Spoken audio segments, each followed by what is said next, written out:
Turn around slow. Keep your hands where I can see them.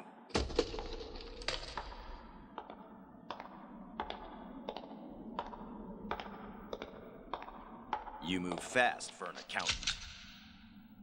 Well, you had me worried. I mean, you were chasing me. A private eye.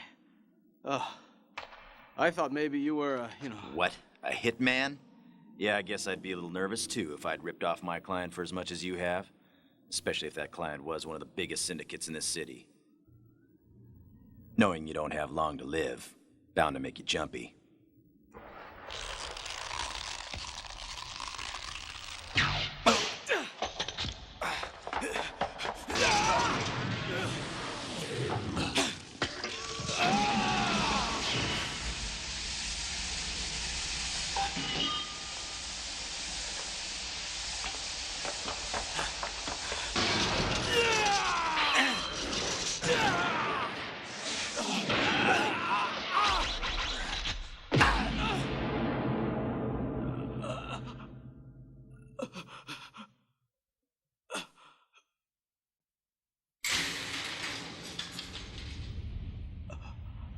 Who hired you to find me anyway?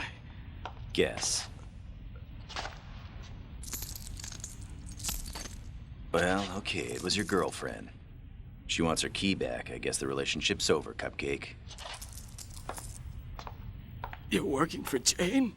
What do you expect? She is your boss's rent-a-slut. If you die and they find her key in your pocket, well, puts her in an awkward position. You can see that. That bitch.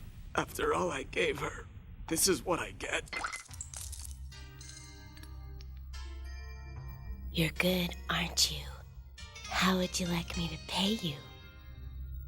Just transfer the money to my account.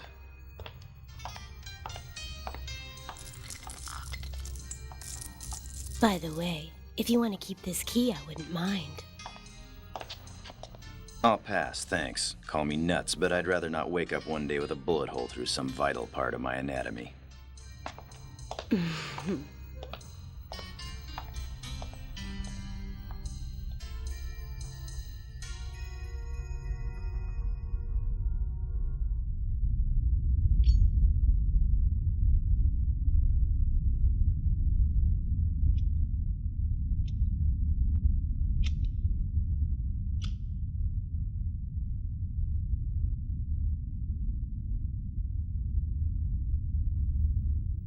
Another 6.0 ball rocker. Jeez, what a place to build a city.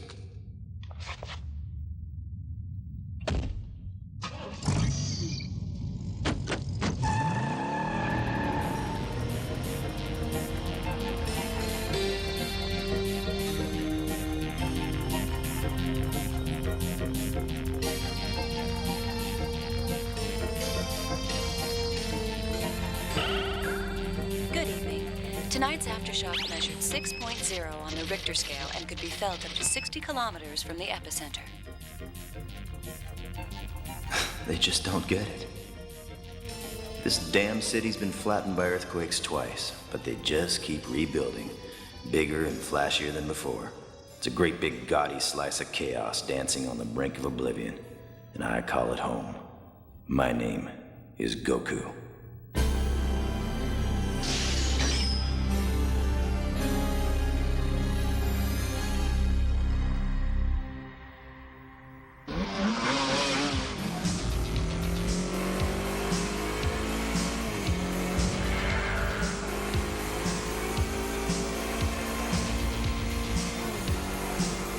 Okay, I know you guys are out there. I can hear you breathing. Talk to me.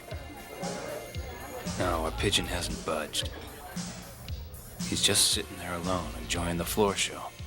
Can't say I blame him. You guys ought to see this broad in the Harley costume.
No sign of any external injuries, except for this hole in his right temple, of course.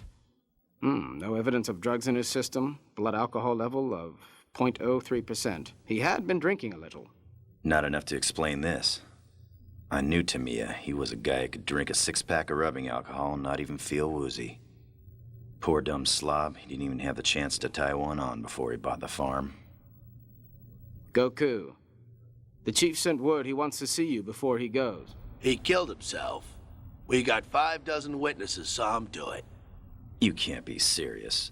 Come on, Chief, you knew Tamiya as well as I did. He never left a bar before last call, and besides, the stripper wasn't finished. Doesn't it seem a little strange to you? First, Hyoto drowns himself. Then Connors hangs himself. Tanba swallows poison. Now Tamiya ventilates his skull. 4 detectives, 4 friends of mine, have offed themselves in the last 6 months. What's up, Chief? And don't give me that pressures of the job crap. Stay out of it, Goku. This is our problem. It's no concern of yours anymore. I'm only gonna warn you once. You go poking around this, you're asking for trouble. That cowboy stuff is what got you busted from the force, in case you've forgotten. I haven't. But before that happened, Tamiya was my partner, and that makes this personal.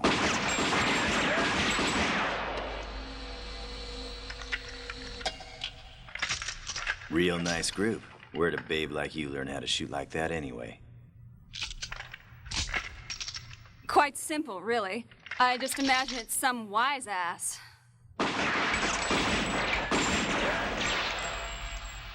Whew. Remind me to stay on your good side. I don't believe it. It's about time you recognize me. You must get a lot of men admiring your form. It's just been so long. I never expected. What on earth are you doing here, Goku? I thought I might ask a former colleague out to dinner. Or a drink, maybe. You know, catch up on things. Gotta go on duty. If I'm the colleague you wanted. Well, how about I give you a ride to the precinct? I never really heard a good explanation. Why'd you quit the force and go private? Money's better. I figured with my talents I could make a killing. And have you? What do you think? As modest as ever, I see. Goku. Tell me something. What case was Tamiya working on? Oh, so that's what this is all about, huh? Genji Hakuru. Tamiya was tailing him. I know this Hakuru guy. He's a sleazebag that runs a nightclub. Business must be slow if the Special Investigations Section is going after small-timers like him. He's more than that. He's an arms dealer with customers all over the world. A death merchant selling anything to anybody. Guns, chemical weapons, missiles, you name it. His ass is mine. Got any evidence? That's why our special investigation team was formed a year ago, to find something we could bring him in on. But so far, we just keep coming up empty-handed. Well, I suppose it can't help any that all the members of your team have this annoying habit of bumping themselves off. Kinda makes it tough. Look. There's the Hakuru building. His fortress.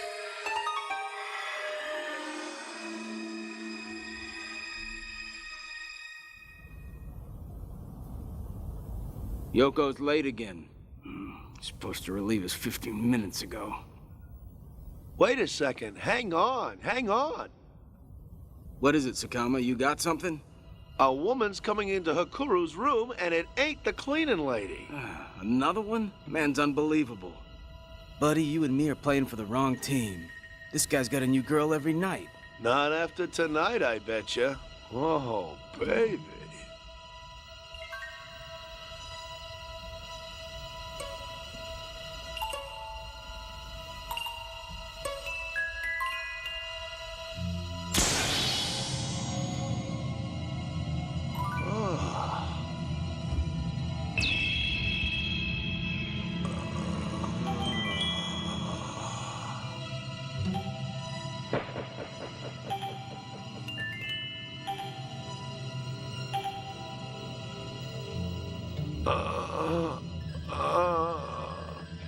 Okay, I get the picture. She's gorgeous, right? I don't even want to hear about it. I can't remember the last time I went out on a date. And meanwhile, this slimeball in the penthouse is changing his women every day like underwear. Where's the justice in that? Huh? Where?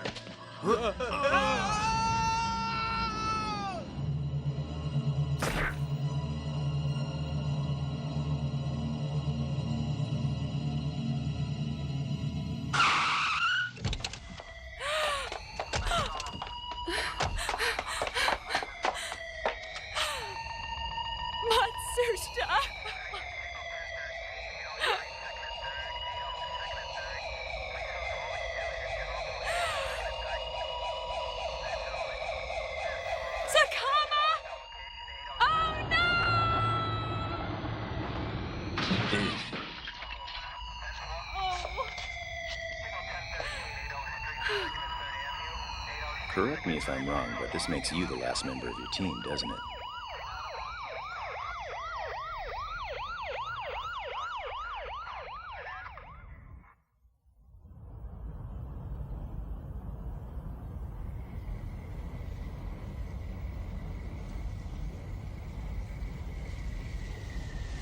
I'm telling you, this is crazy. The place has tighter security than the Pentagon. A cockroach couldn't get into that building undetected. Then I'll have to be a little smarter than a cockroach.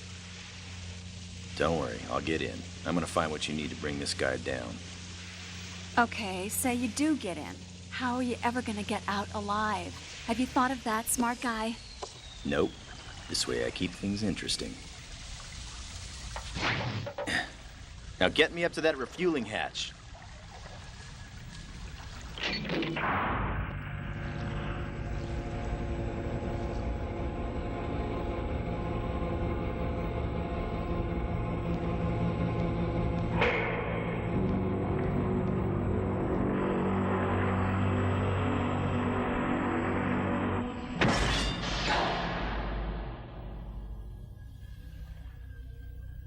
Good luck.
Cyber tracking system.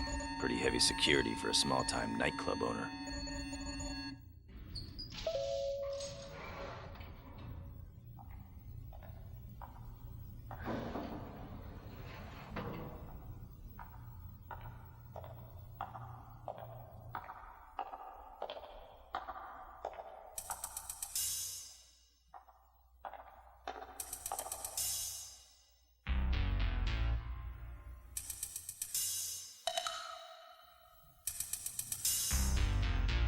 Huh? Whoa. Hey, don't mind me, honey. I'm just here looking for termites. Nice handlebars. Whoa! The bitch has laser breath. Huh?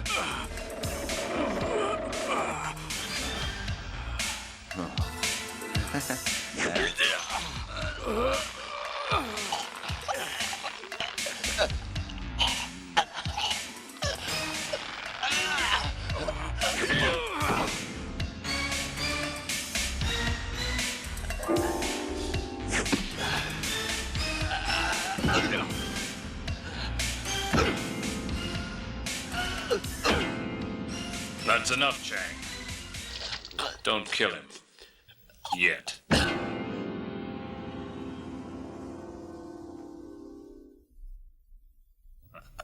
Your name's Goku Furinji, if I'm not mistaken. You were once a police detective with a very promising career. I'm freelance now. I'd give you my card, but I think your goon ate them all. A private eye, you look more like something the cat might have dragged in. Then we've got something in common, don't we? Because you sure look like a rat's ass to me. Don't be rude. I've half a mind to call your former colleagues and demand that they lock you up on a charge of breaking and entering.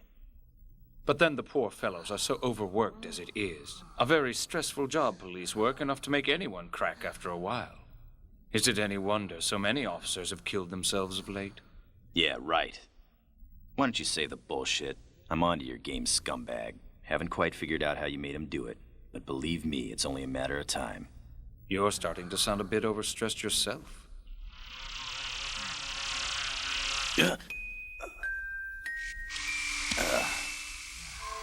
Clever, isn't it?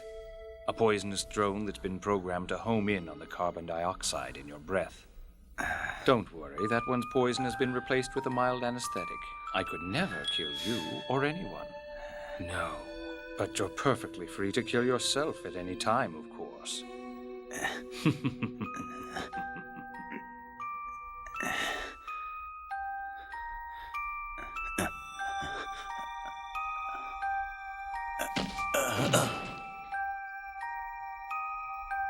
Well, at least he was amusing.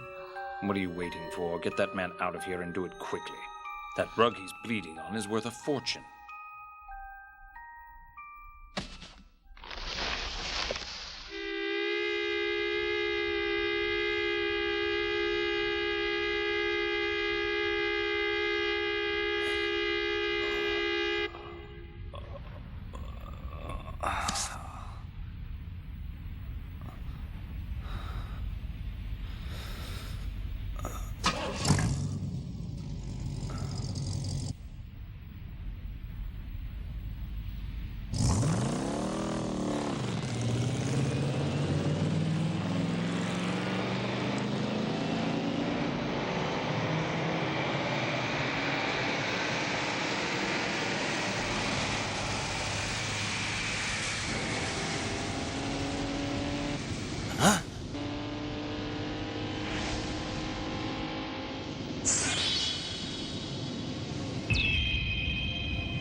No!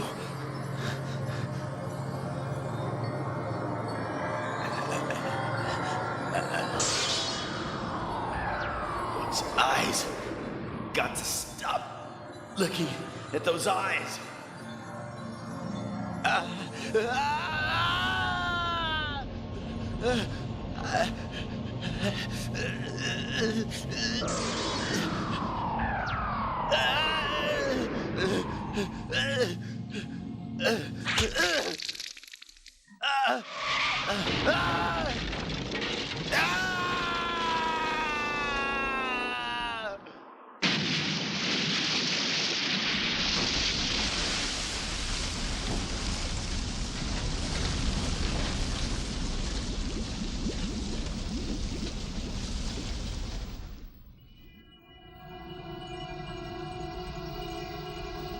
Quite a remarkable man.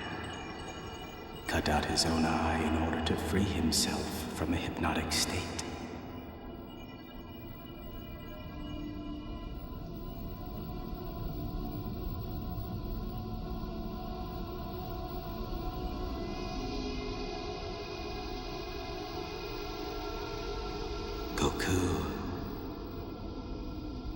Goku Furinji. Who's that? Am I still alive? There's only one way to find out. Open your eyes and see. I'd love to oblige, but I ate my left eye for breakfast. I took the liberty of giving you a new one. I hope Hope you don't mind. Now, open your eyes.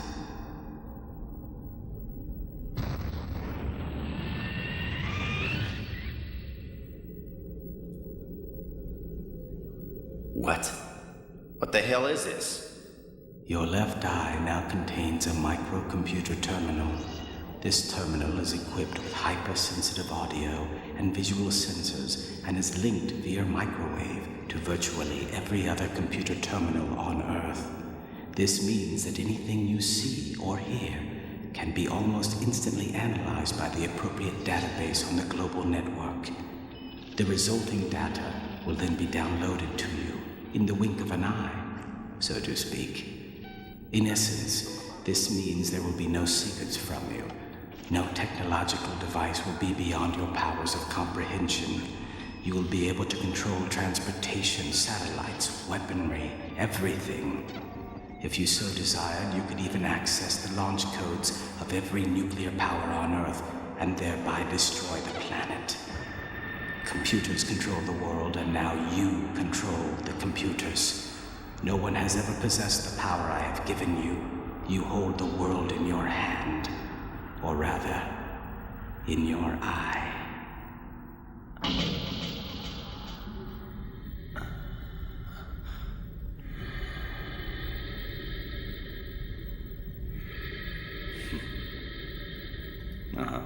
What is this, a joke? Or a dream, or both? It's nothing more or less than the truth. Think about it. How do you explain your new left eye?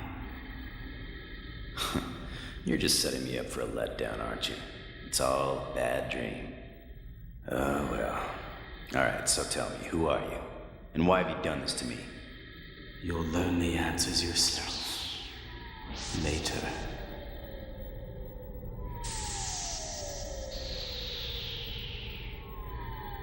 In the meantime, I am giving you this as well. It is a weapon. Your left eye will know what to do with it. I think it may prove to be very useful to you.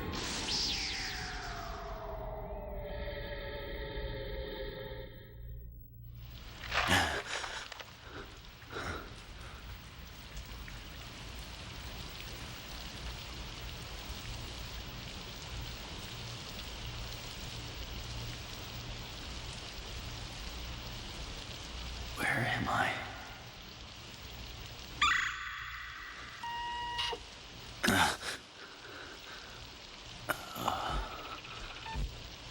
I'm in Yamashita Park, Bayside, Yokohama. I ask a question and my left eye answers, just like the man said. Unbelievable.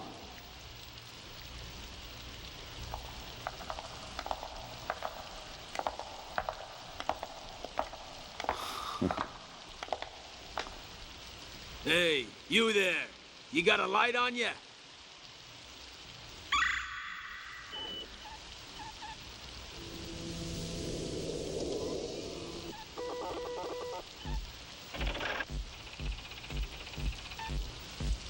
Hey, what's wrong? You deaf or something?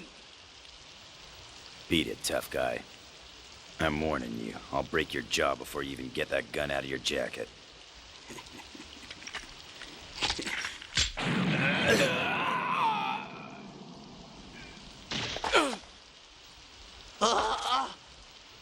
What? How?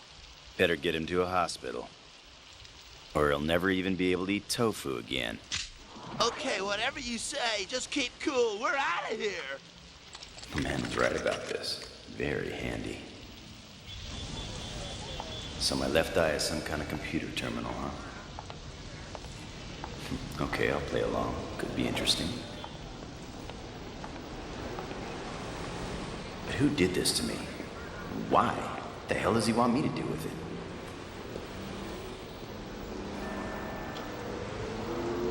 Oh well. For now, I guess I'll just play it by ear.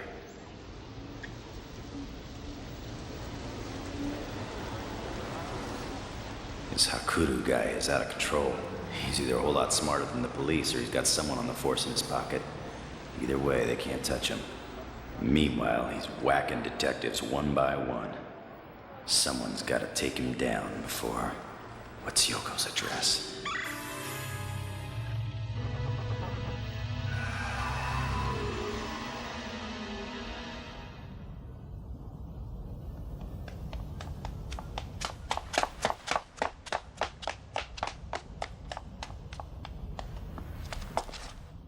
No visitors are allowed access to this building after 11 p.m. without prior notice.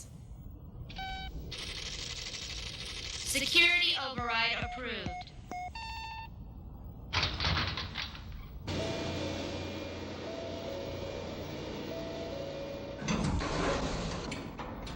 Yoko!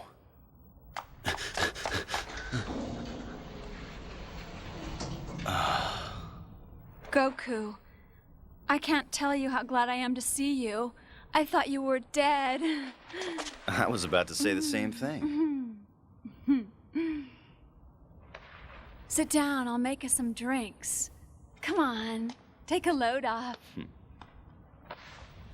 A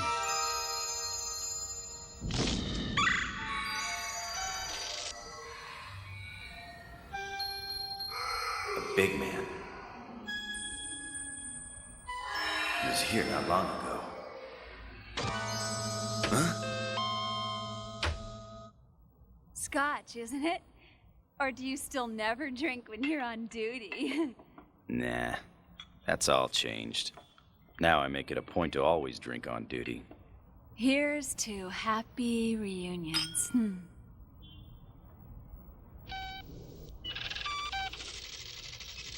Uh-oh, she's slipping me a Mickey. Huh? Oh. Well, this is a surprise. I knew you were happy to see me, but I had no idea you were this happy.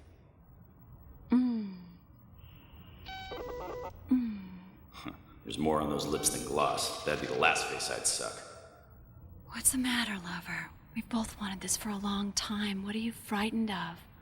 Well, it's embarrassing, but I can't help thinking about how Mother always used to say it would stunt my growth. I think she was talking about smoking. Do me. Yoko!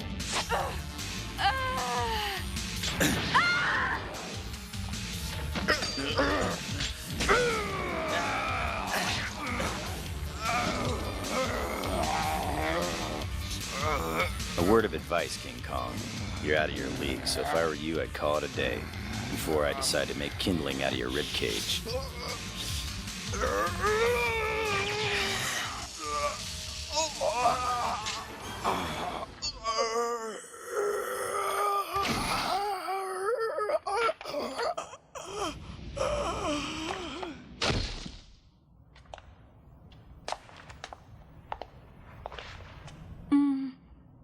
Goku. So, you feeling better now? I think I know what happened. You saw that woman with the peacock feathers, right? Feathers. I remember. All those eyes. I couldn't stop looking at them. Tell me about it. Come on, we can't stay here. It's too dangerous. All right, just give me a minute.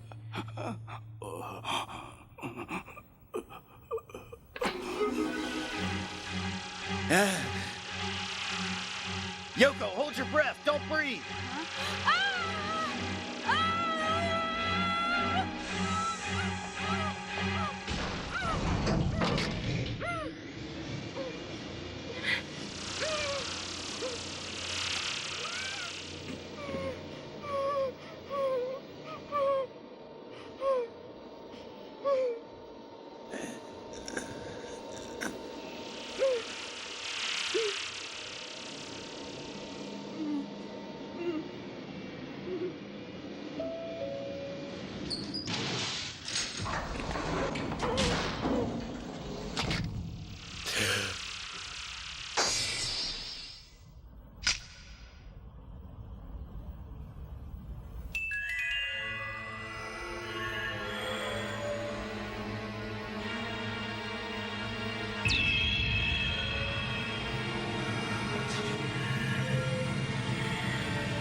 Sorry, lady.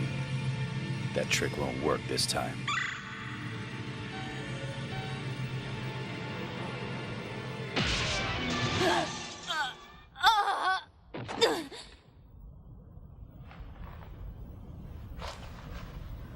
But how? What happened? It always worked before, always. Don't feel bad. There's no way you could have known. But you see, nobody's gonna pull the wool over my left eye ever again.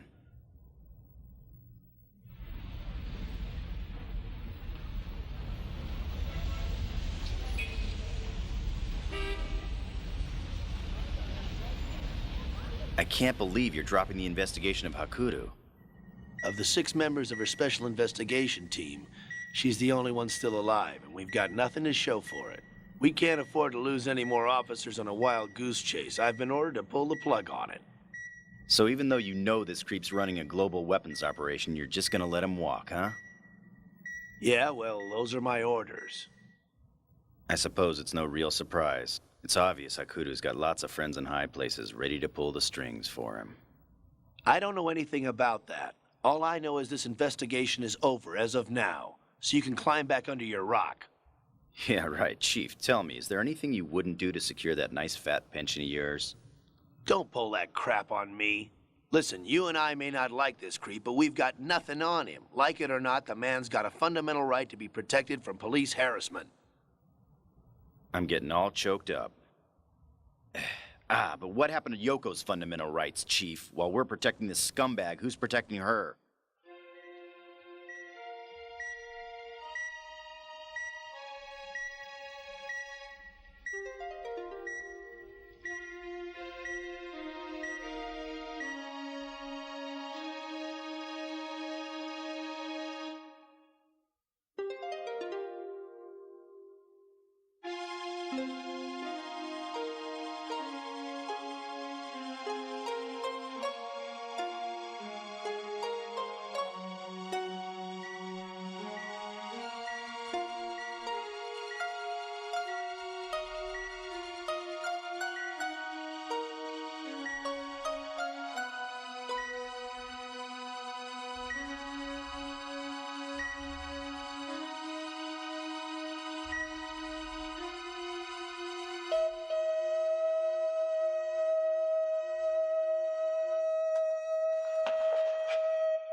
Omega 2, transmit present location of suspect Genji Hakuto. Download visual at maximum magnification.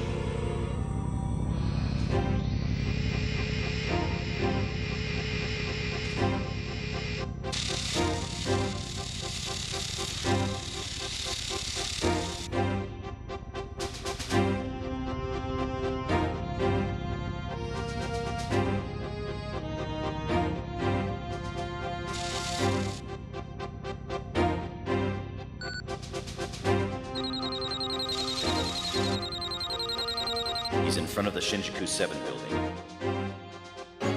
Omega 2, get an audio-visual lock on me.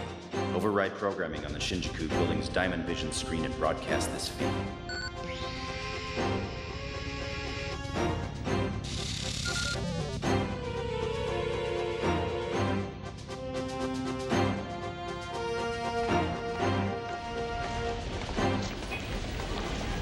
Genji Hakuto, I'm up here. That's right. I'm gonna get you. You can run, but you cannot hide. Your ass is mine.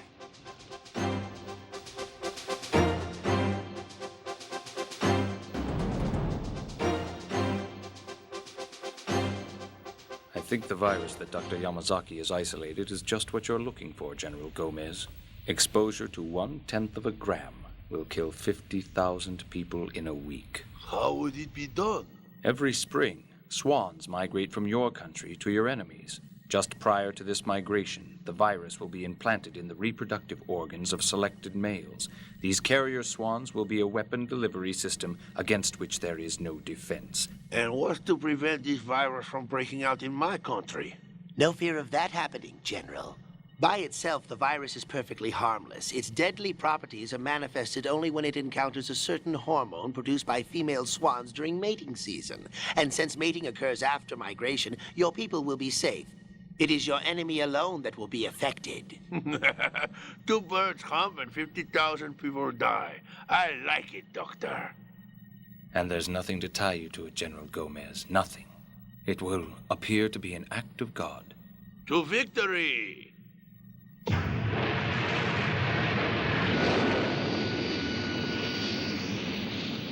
I'm told there is another client who's been waiting some time to see you. Yes, I know. General Cheskov. Cheskov? Yes, General Gomez's worst enemy. Why, I am very impressed. Sir, what do you plan to do about you-know-who? Who do you mean?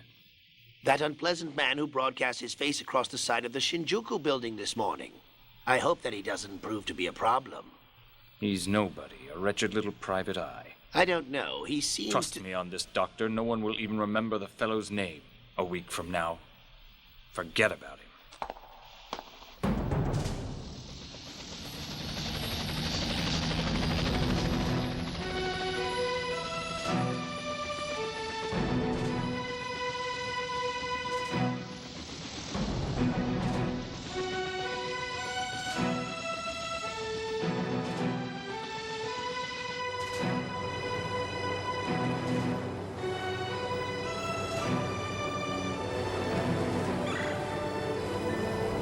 Engage autopilot.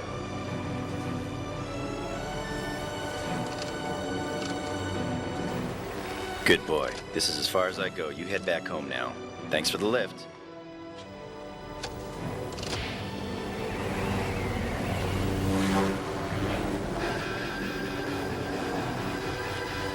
Calm down. It's okay. I'm not taking a dive here. I'm just running a little bit late for an appointment, that's all.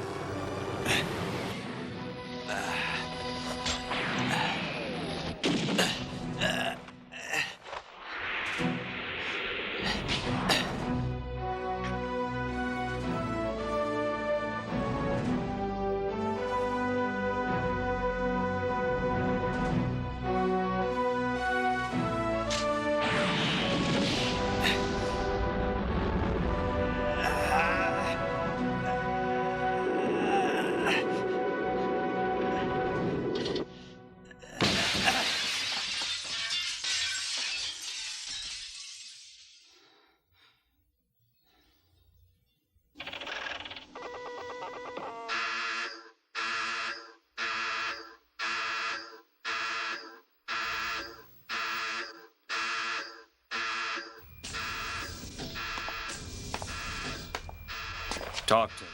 Sir, I believe we have an intruder somewhere inside. What do you mean, somewhere, you fool? Where is he? I don't know. You what? We have cameras watching every inch of this building, don't we? Yes, sir, but they all seem to have gone out at once. There's no explanation. Some kind of jamming device or a system failure, sir. I hope I'm not interrupting anything, but you and me have a date, asshole.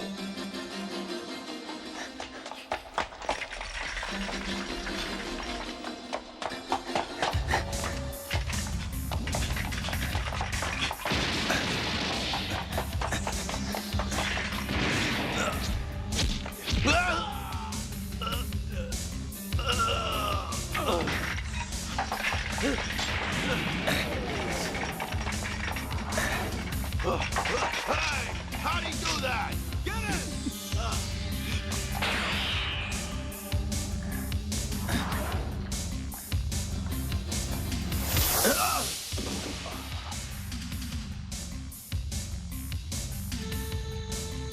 Kill him.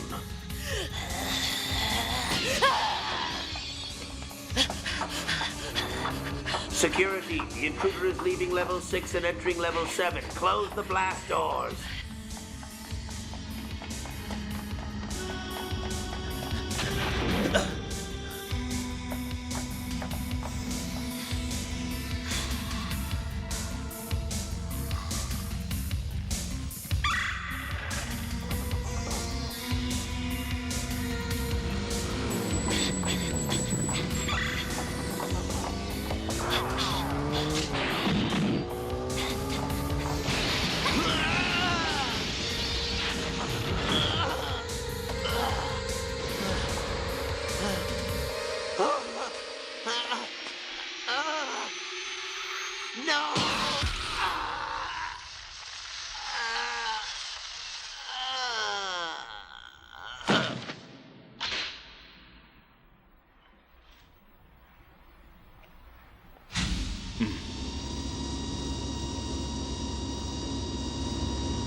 Hello again, Goku. This taunting your enemy from a safe distance is quite fun. I can see why you enjoyed it so. But you really should have kept your distance, Goku. Surely you must have been aware that you never had a chance. Still, I'm willing to give you points for tenacity, if not for intelligence.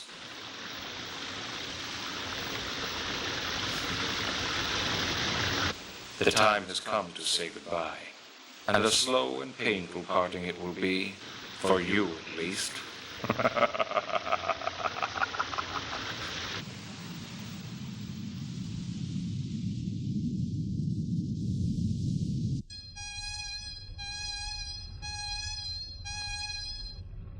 Level 7's corridor is now completely flooded, sir.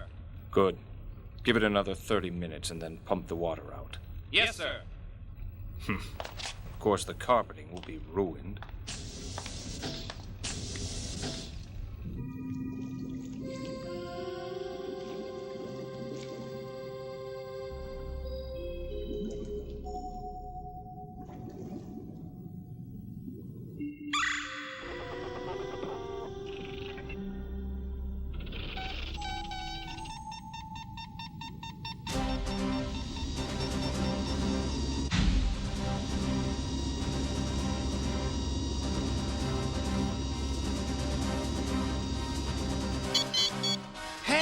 What's up?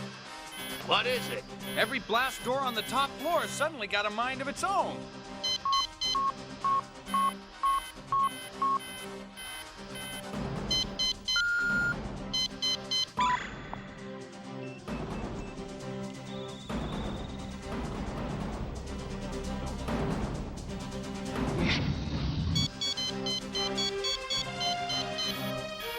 Oh no, look! The level 7 door is opening!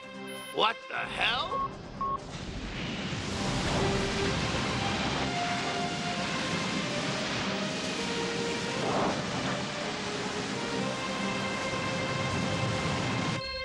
Shit! The water's flooding the whole floor!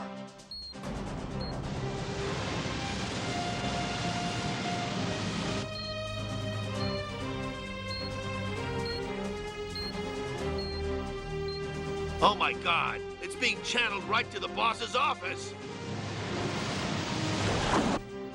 To victory, General Cheskov, and may I add what a pleasure it is doing business with you. These weapons had better be all you claim. I'm mortgaging my treasury to get them. It's simply a question of priorities, isn't it? I've found that victory is like a beautiful woman, General, in so much as neither of them comes cheap.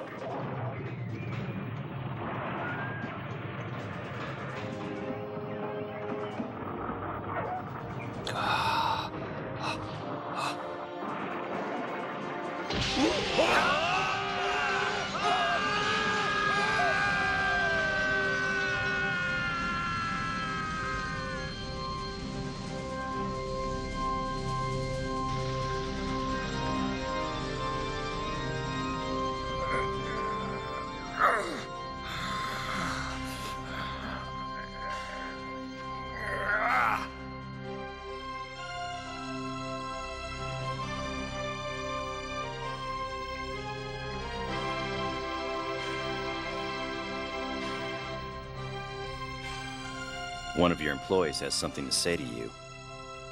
She's quitting. No. And she ain't giving no notice.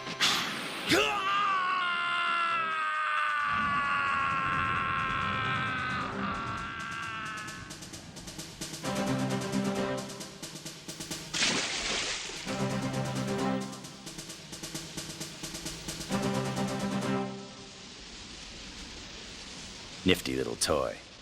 Bet they'd sell real well at Christmas. I don't know who gave me this left eye or why.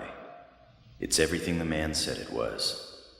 Still, it may be handy controlling every computer terminal on Earth, but what good is it really?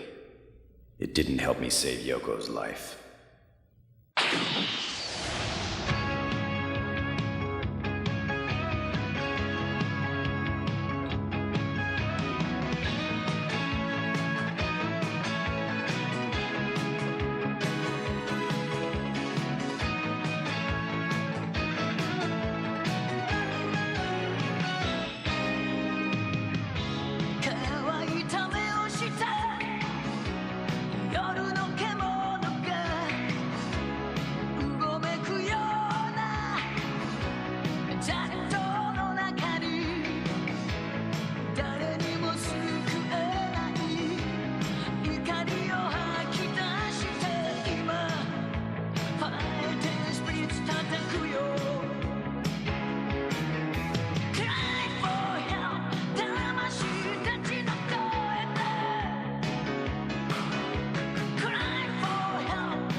Good evening. A permanent member of the Security Council, the Republic of Hauntworld, shocked the world today by announcing that it's terminated its membership in the United Nations, effective immediately.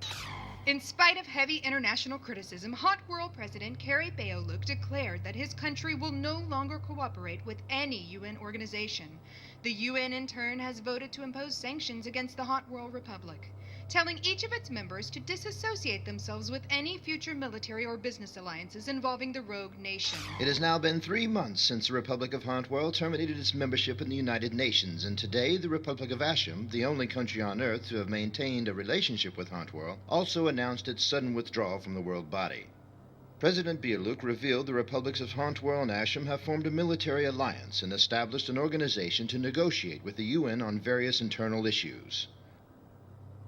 For those who may have forgotten, the Republic of Hauntworld President Carrie Beoluk, who has been described amongst other things as the devil and the reincarnation of Hitler, turned 52 today. Celebrating his birthday today in Hauntworld's capital city, he announced that 3 additional nations have now joined his military alliance. If true, it would give new credibility to Hauntworld's leadership, rule, and opposition to the UN, and would severely increase the level of global tension. In his speech, President Bialuk criticized the UN Agency for Science and Technology, which is preparing to institute the Earth Energy Preservation Program, also known as the Mantle Plan. He particularly singled out the originator of the plan, Dr. Nambu, accusing him of leading the world on a path of destruction.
The total destruction of Myal, the capital city of the Triad Republic, has led to panic around the globe.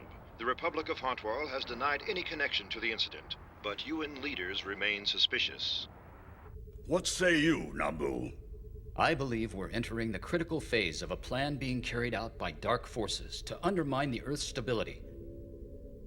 As you know, the effects of long-term environmental damage forced us to draft the Mantle Plan and to preserve our planet's energy sources. So, you think Hauntworld wants to disrupt international politics by subverting the Mantle Plan? It's not as simple as that, Chief Anderson.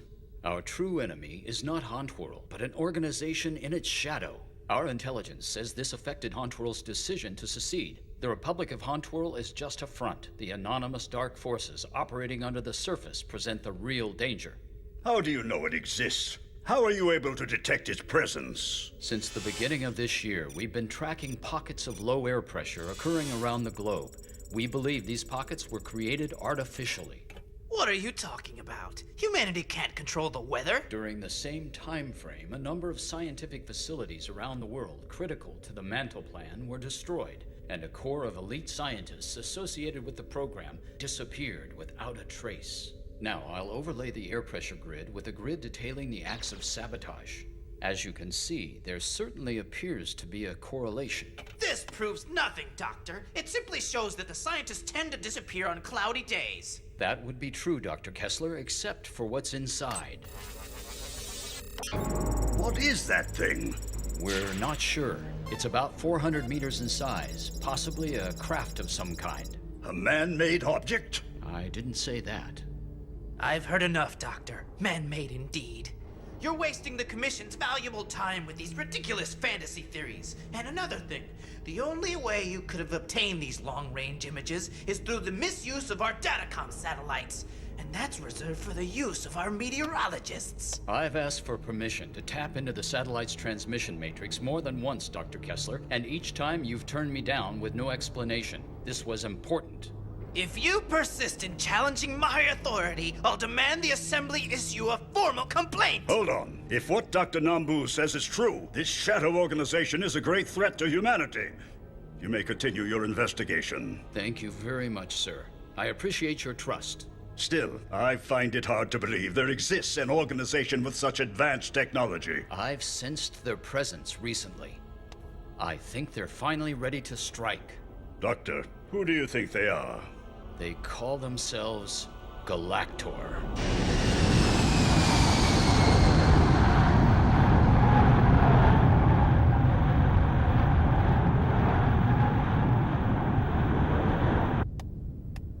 Excuse me, Dr. Kirtland. You have a phone call. This is Kirkland. Good afternoon, Doctor. I'm calling to see if you've made up your mind yet about coming to work for us. I made it very clear I'm not interested. Let me reiterate, Doctor. Galactor's willing to pay you as much as you want, as well as fund you for all future projects. I'm committed to the mantle plan. There's nothing more to say. You leave me no choice, Doctor. Look outside. You'll see something interesting in the clouds. What? Ah!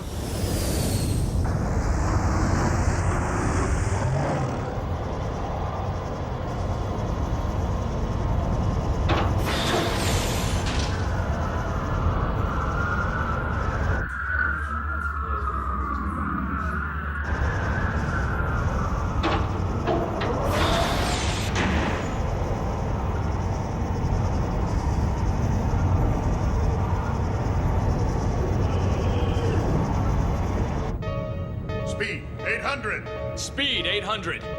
Altitude, 1200. Altitude, 1200. Activate condenser. Activate condenser. Open dorsal plate. Opening dorsal plate.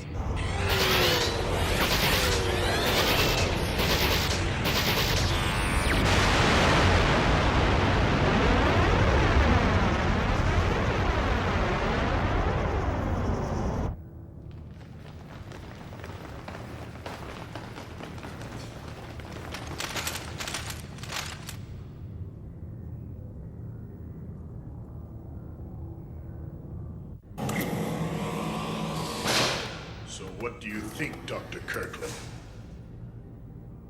Do you approve of our magnificent Turtle King? Who are you people? I told your representative I wasn't interested in any amount of money. Is this happening because I refuse to work for you? You failed to cooperate, Doctor. I've decided to be more persuasive. If you promise to release the other passengers on the plane, I agree to be taken captive. We just want to be able to utilize your mind on a few of our projects. The rest can go. I have no use for them. Release the plane and blow it up! Focus plasma disruptor. Fire!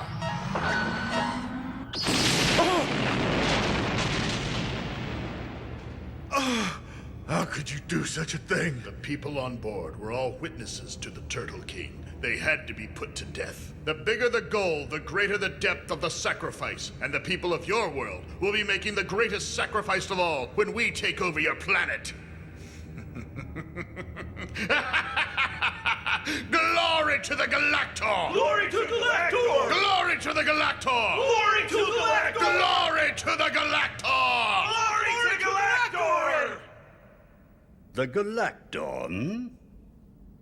They're just a myth. Or so we've been told. It's probably just what Galactor wants humans to believe. Some colleagues of mine have heard stories of aliens arriving during the Ice Age, before the dawn of humanity.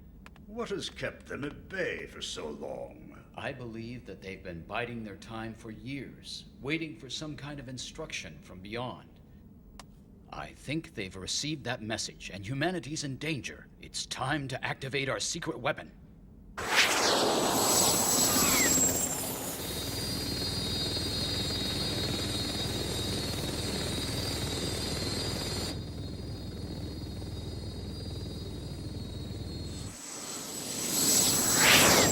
G1, come in. Responding. This is G1. Go ahead, base. This is a mobilization alert. Our enemy's on the move. Galactor? The day we've been worried about has finally arrived. They've been using a giant craft with a weather control device to destroy key lab sites and abduct our best scientists. Their objective is to terminate our mantle plan and at the same time create worldwide anarchy. They're using the Republic of Hauntworld to generate global conflict, and once the world is in chaos, they intend to step in and take over the planet. Your assignment is to intercept the enemy attack craft and maintain surveillance of its activities. But your primary objective is to pinpoint the location of the secret Galactor headquarters. The situation is desperate. Your team was selected and trained for a mission of this importance. So I know you're up to the challenge, Ken. I understand. We won't let you down, Doctor. Keep me informed, Ken. Good luck, Science Ninja Team Leader, Gatchaman G1. Over and out!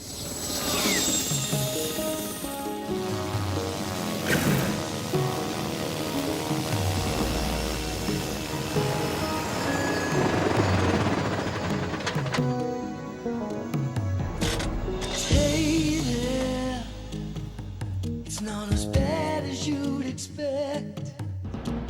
True, you're not as wrecked, but it could have been over.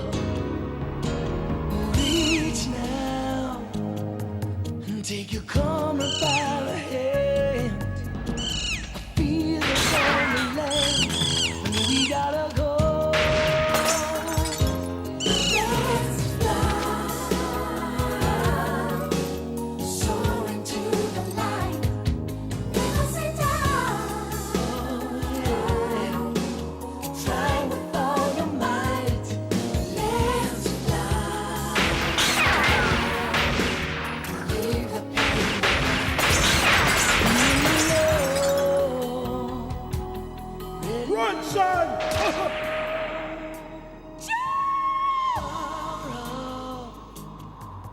In a world beyond the sky, where all creation lies, fortunes are turning. So fear not, there are answers yet to find. The key for humankind that we gotta learn.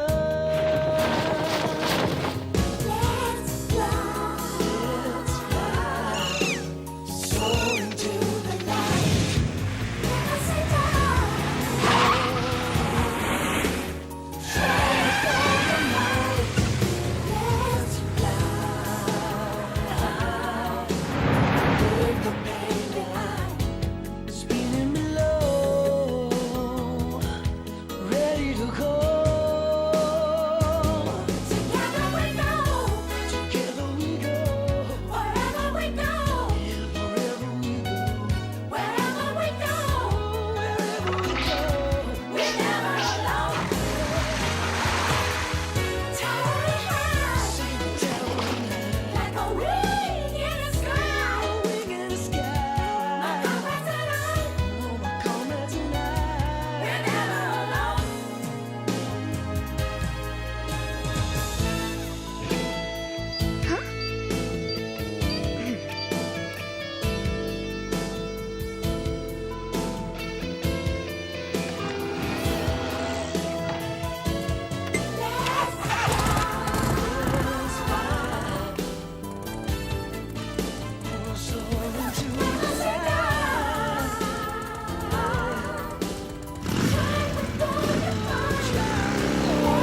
better get on the stick, kid. We've got a high priority alert. It's just another exercise. We haven't had a real alert since training started. Is that right, Mr. Know-It-All? If you don't catch your tracker, it'll go without you. Roger that!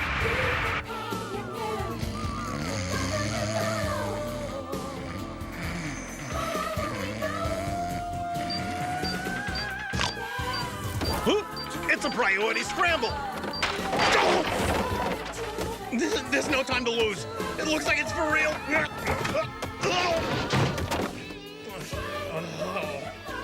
right, here we go.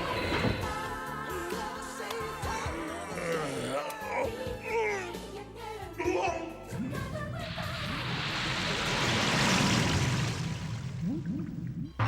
now register full response from all Gatchaman team members. Initiate. It's time to launch the God Phoenix.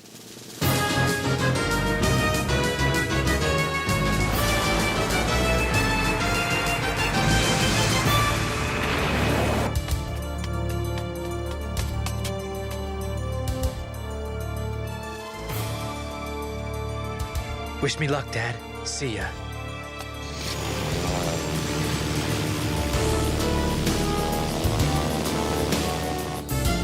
Bird, go!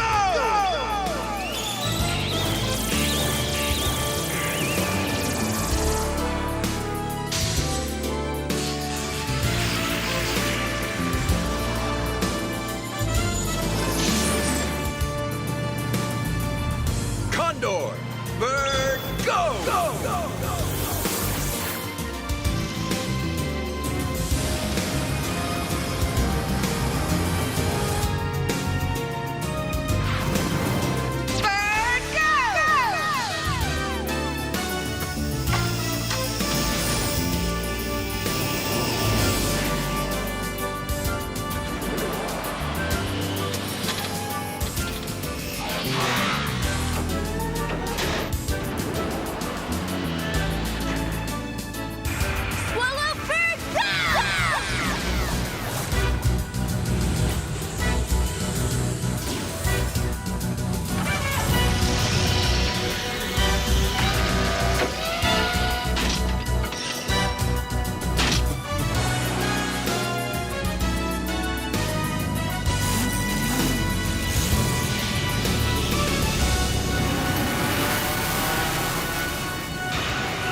I'm glad to see you all made it.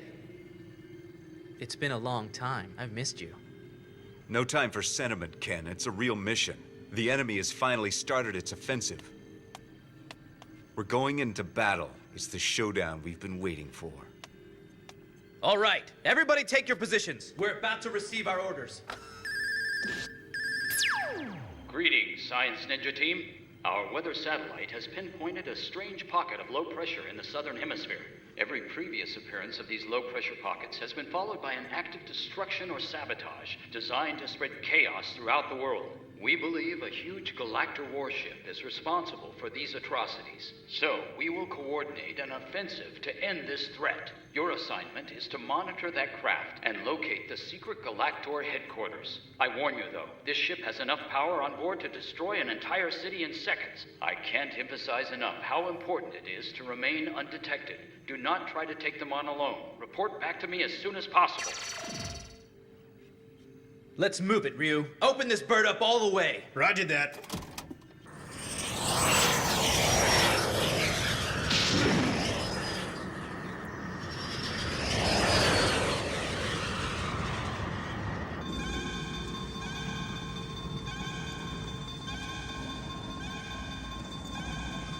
Large magnetic disturbance 50 miles ahead. That must be it. Ryu, back up our speed and put us into hover mode. We'll observe from a distance.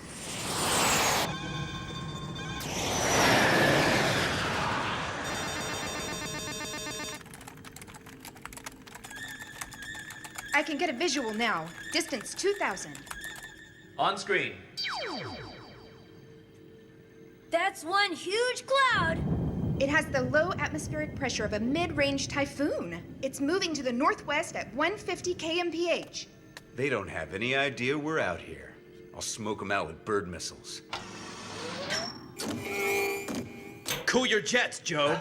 What do you mean? Have you forgotten our mission already? Our mission is to monitor that mech and locate its headquarters, not attack it. You're soft, Ken.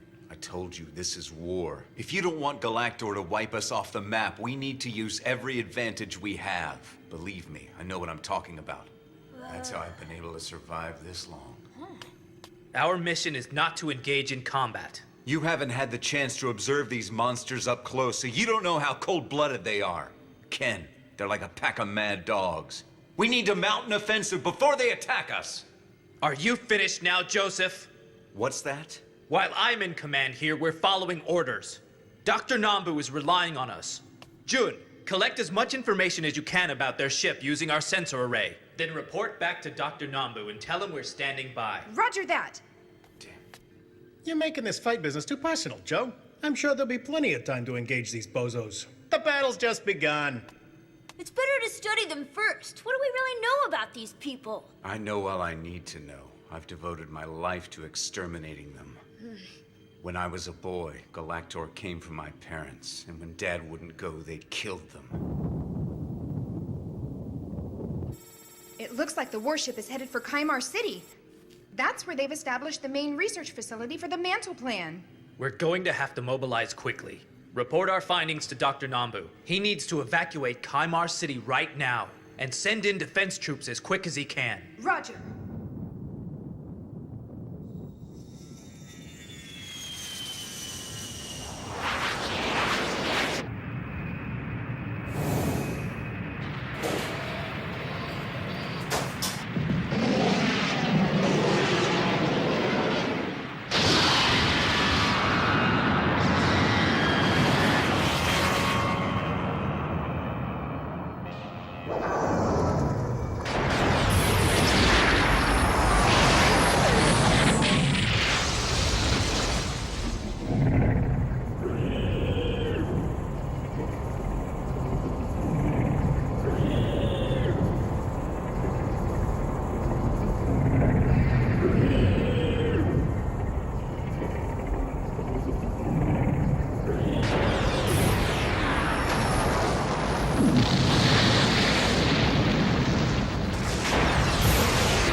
Look at what you've done! If you had let me attack them when we had the opportunity, we could have saved all those people! Those lives were lost because of your bad judgment! Stop it, Joe! We did as much as we could! I feel just as bad as you do about those people down there! Really? Then prove it. Let's hit their ship with our missiles. UN warplanes already tried that. Apparently, their armor can't be penetrated by regular firepower.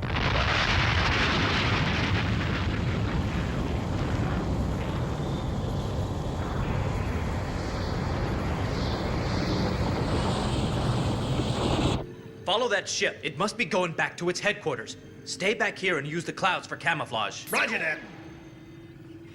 Listen, everyone. The information you sent back about the enemy ship confirms our suspicions. Its technology is like nothing we've ever seen on Earth. Where does it come from, then? As incredible as it sounds, from what we've seen, that craft and its crew are from another world. What? You mean our enemy Galactor now turns out to be space aliens? I bet they look like a giant insect with giant legs and a mouthful of sharp teeth. We've no idea what they really look like, but since they've been undetected, we can assume they look like humans. Continue to monitor their ship and keep me updated.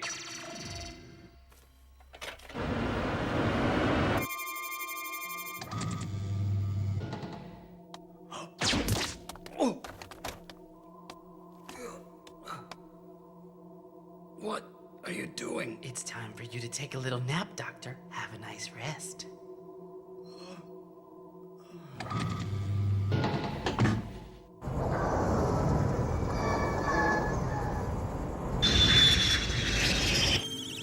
It looks like the Galactor ship has changed course. It's headed to Utoland City. At this rate, it'll be there in an hour. What?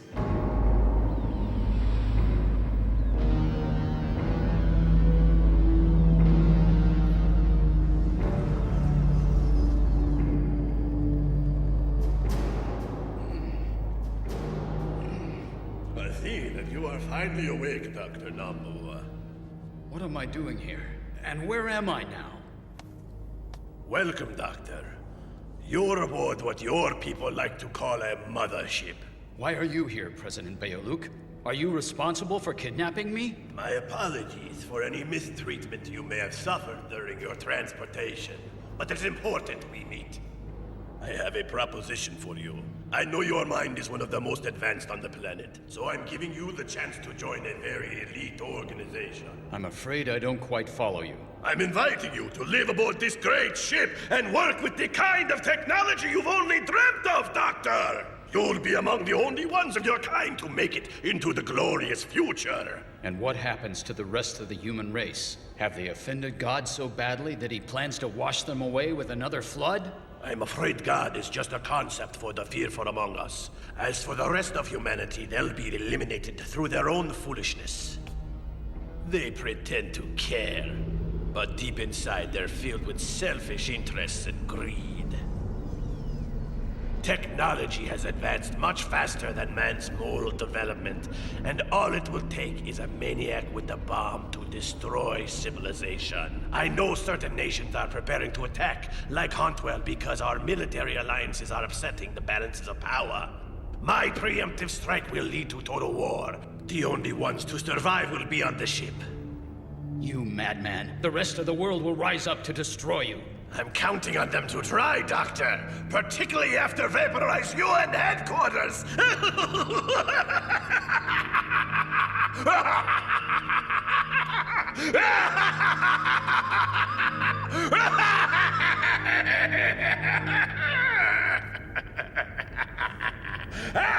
Come in, Doctor.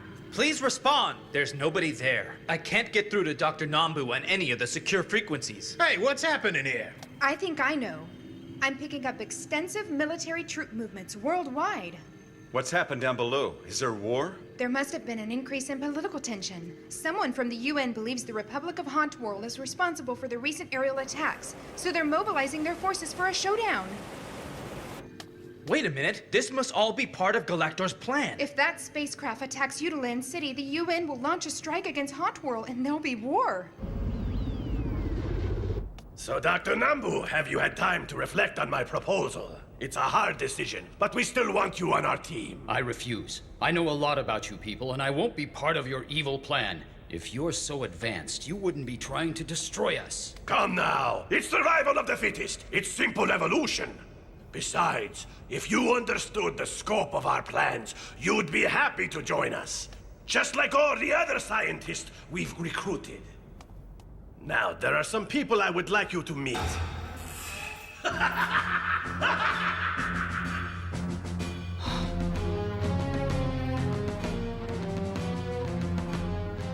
Hello, Doctor. Will you finally see the light and join us? The mystery is finally solved. Thank goodness all of you who were kidnapped are still alive. Now all we have to do is get you out of here. That makes no sense. We're perfectly happy here. We're helping to create the next step in human advancement. You should see the research facilities they have. They're generations ahead of anything our people have even started to develop. We've been looking forward to working with you. It's time you had a more expansive view of history. Forget the Mantle Plan and help us map out a new future for humanity. They've all been brainwashed. The new millennium is dawning right before your eyes. Please join us as we guide your species to the next rung of the evolutionary ladder. You can be remembered as a great benefactor of humanity. All you have to do is help bring order to your world by working for Galactor. A pretty presentation, but it won't work this time. I'm not as easy to impress as my colleagues here. I'll stop you, Beoluk, I swear. Or do you prefer your true name? Berg-Katse! Very impressive, Dr. Nambu. You're right. I might have known you'd be the one to penetrate my disguise.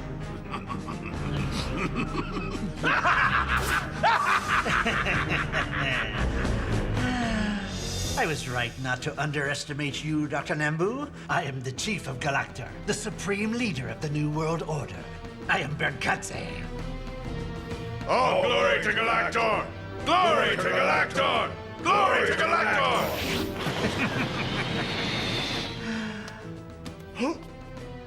What incredible arrogance you display, Doctor.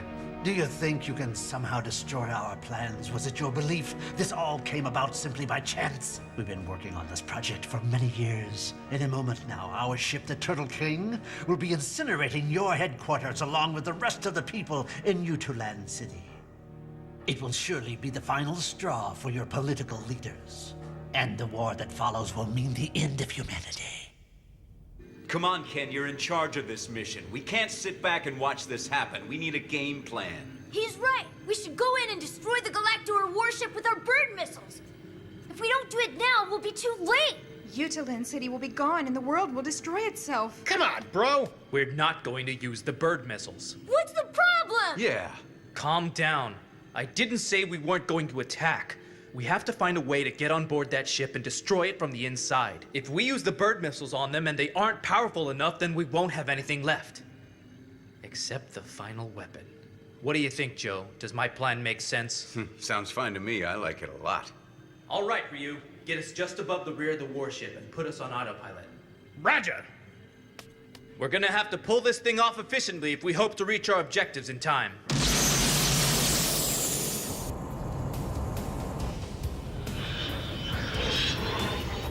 Our window is 30 minutes. If we don't make it, we're gonna go down with the Galactor ship. I'm allowing 20 minutes to get on board and set up the bomb, and 10 minutes for us to make our escape. June, you'll set the timer. Roger. Stick together and stick to the plan. I want everybody to get back here alive. All right, go!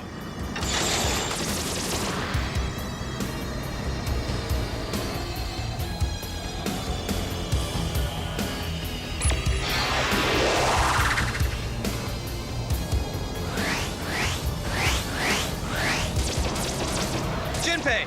Right! Give me 5 seconds. All right!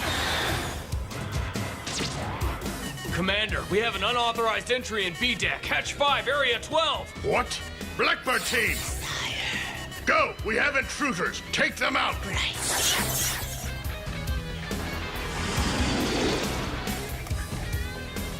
Here's your assignment. June and I will go to the engine room. The rest of you survey the ship.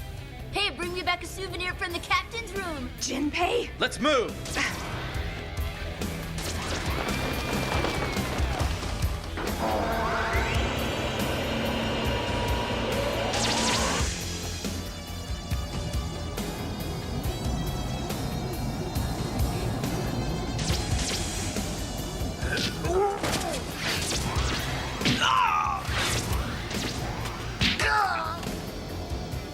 How's it coming, June? Just as planned. 3 more minutes.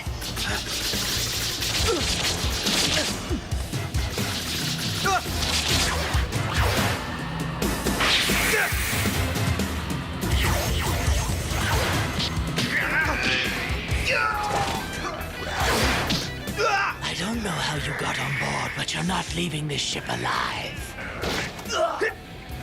What the? Burger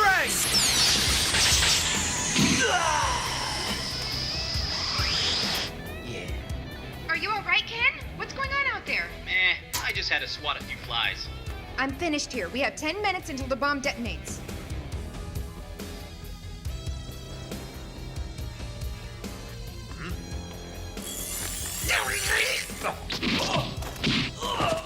Good. Let's see if we can find their headquarters. Jinpei, can you access their computer records? No problem. It operates like a joystick in a video arcade. Shoot, I'm locked out and I don't know the access code. Too bad, Shorty. Guess the Galacto is smarter than you. They got you beat. Oh, poo. Ryu, get down!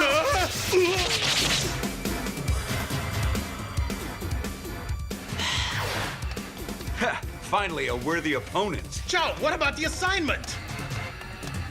Joe, we don't have time for this. Joe! Nobody's making you follow me. The door! Damn it! We're trapped!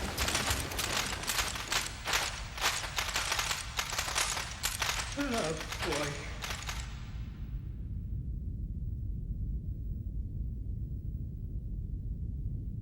Get set. Don't move!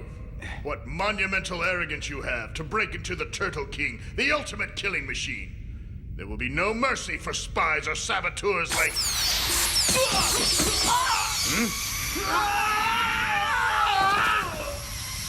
It's Ken! There's more of them!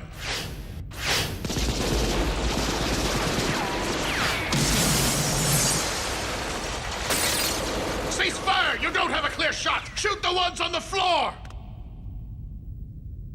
Damn you! Sometimes we are one. And other times we are 5. The mysterious white shadow that steals close to its prey. We're the Shadow Warriors of Justice! The Science Ninja Team! Gatchaman! Fire! Science Ninja Technique! Burn Flash! Yo-yo! Strike!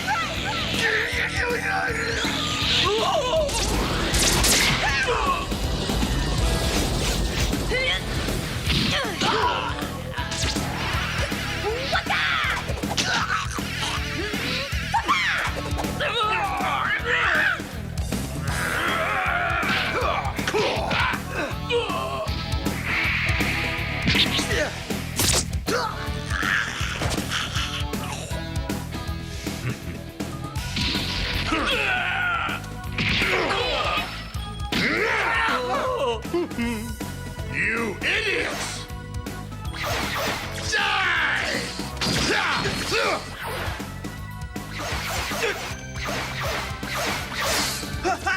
Science Ninja Technique, Shadow Flow!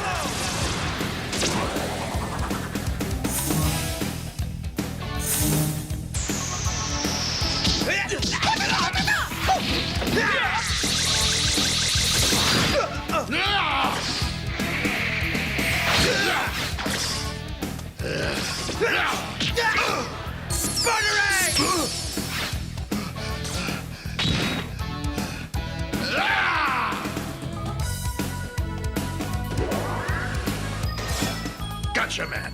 I'll deal with him after I destroy Utaland City. Sire, Utaland City is now in range of the plasma beam. By the time I'm done, it'll be ashes. Power to maximum! Plasma beam standing by. Awaiting your command, sire. I can't open this hatch lock! Stand back.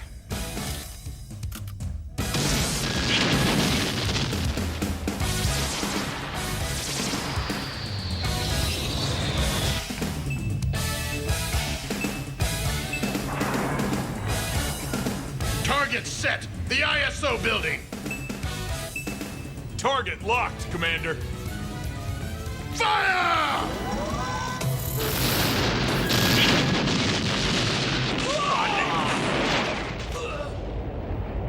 Ryu, put us in overdrive. Roger that.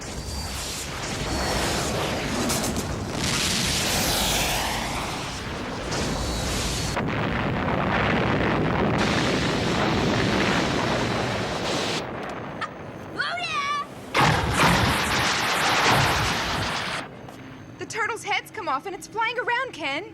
Keep tracking it. We'll follow it to its headquarters.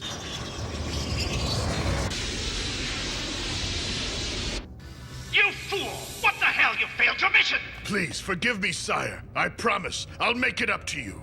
No. We have a more urgent need. I want you to destroy our new enemy, the Science Ninja Team. And if you mess up this assignment, don't bother returning to base. Remember, glory to Galactor. He must have picked us up again. Turtle's coming back at us. Wait, he's going to ram us. Try to pull up, Ryu, now! Hey!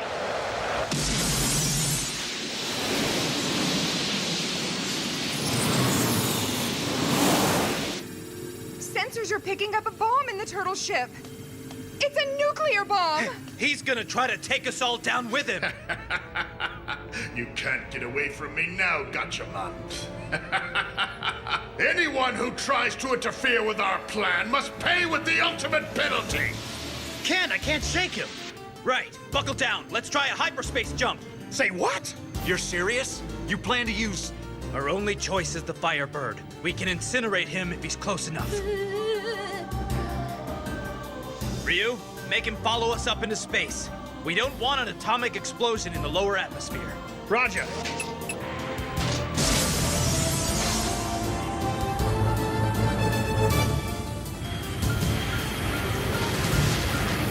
Watch your tail feathers. Buckle up.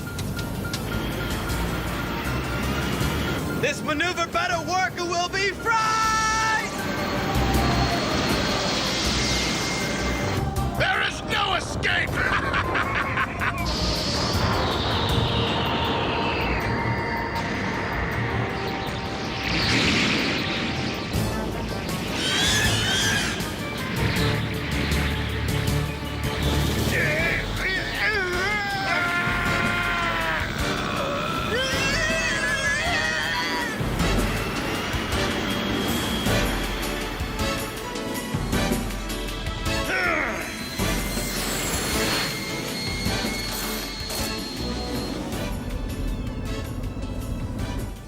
Too bad, C.A.T.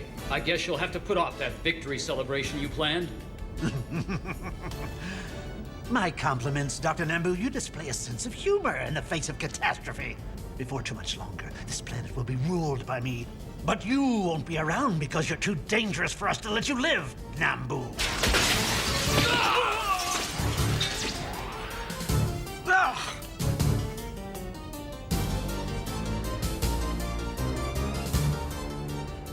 I guess some days it doesn't pay to get out of bed.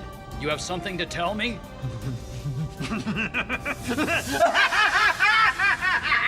Don't be intimidated. This is some kind of illusion. You are a foolish species whose era's about to end. You pretend there's hope for your struggle, but the conclusion is predetermined. You cannot fight the way of the universe. Accept the domination of Galactor. Accept the inevitable.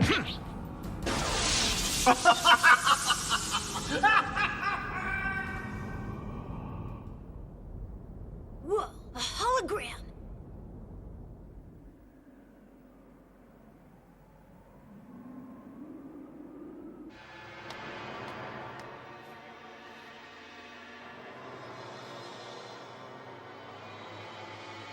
Forgive me, Leader X. Resistance slowed progress. We were unable to complete the conquest of the planet according to our timetable.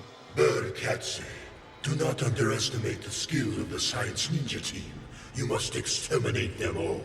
Yes, sire. I'm counting on you.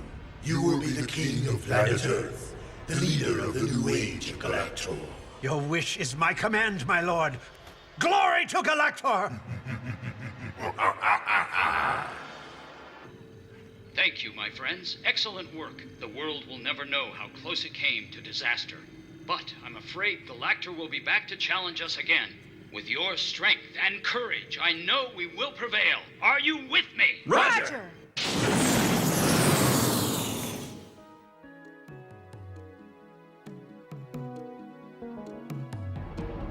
Hey there, it's not as bad as you'd expect. True, you're not as wrecked, but it could have been over. Reach now and take your comrade by the hand. A fever's on the land, and we gotta go. Let's fly, soaring to the light. Never say die. Try with all your might. Let's fly. Leave the pain behind. Spinning below. Ready to go. Far off.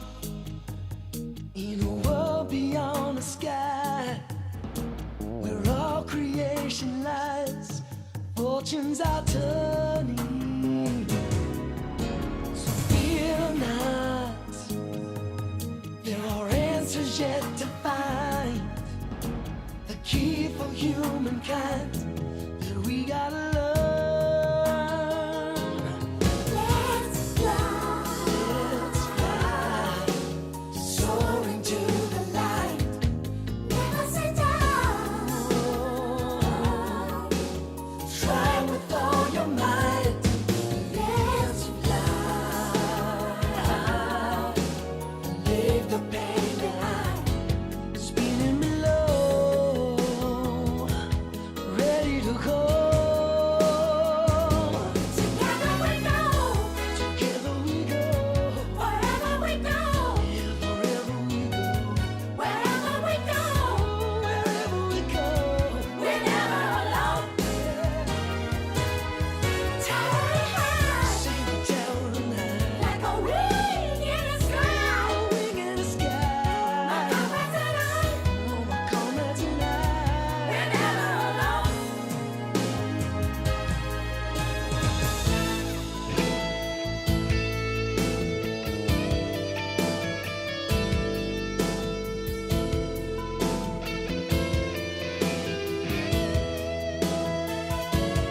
Let's fly, soaring to the light. Try with all your might. Try with all your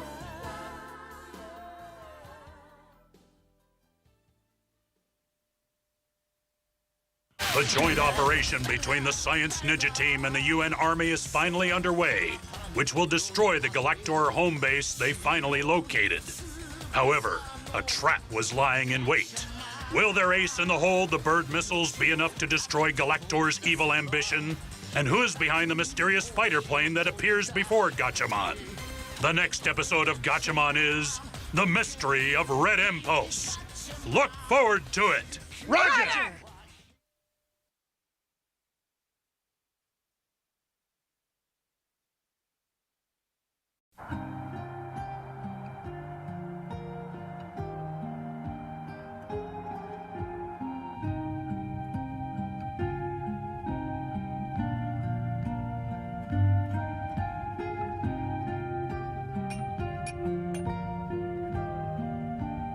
Shizuka, I have something to ask you. Will you marry me?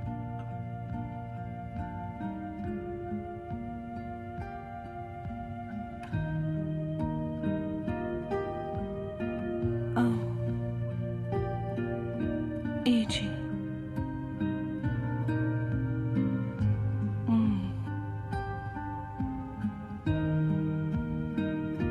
I love you.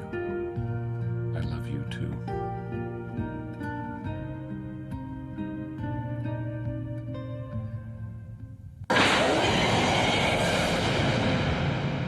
In ancient times, there was only the Great Mother.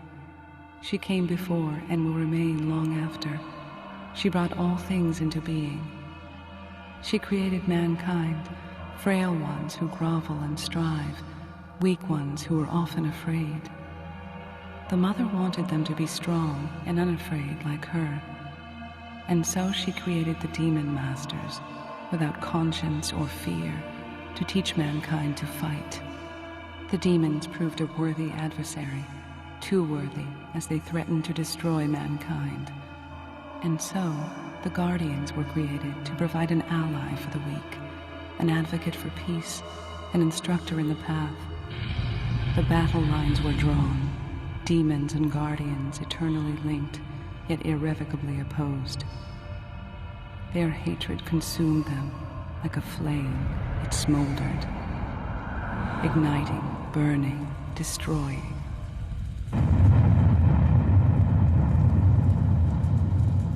It is a flame that will not be extinguished until one of them ceases to exist forever.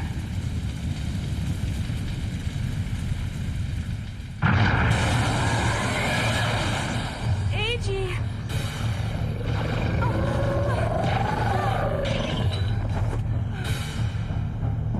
Please stop, Eiji.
see something!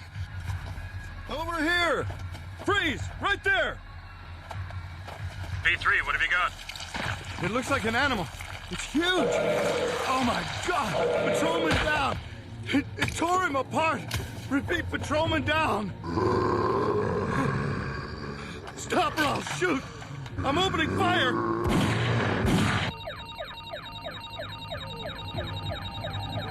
P3, can you respond, please? P3, can you give us a target description, please?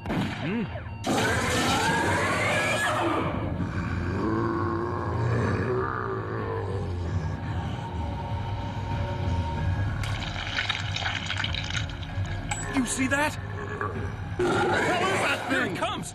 Open fire! Open fire! Die, you son of a bitch! We need the hard set team down there now. My men are in trouble. Hard set team's on the way, sir, and we show target up ahead.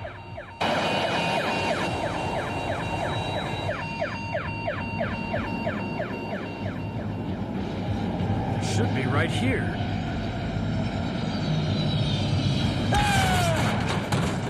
P3, P4, P5, I need a response! P3, now! Forget it. We're not gonna get a response from those guys. They're already dead.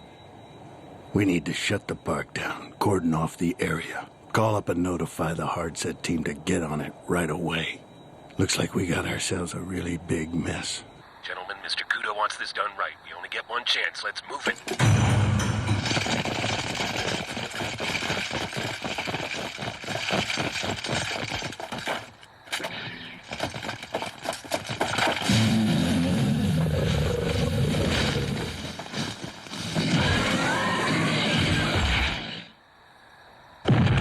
Activate tasers. Yes, sir, Mr. Kudo.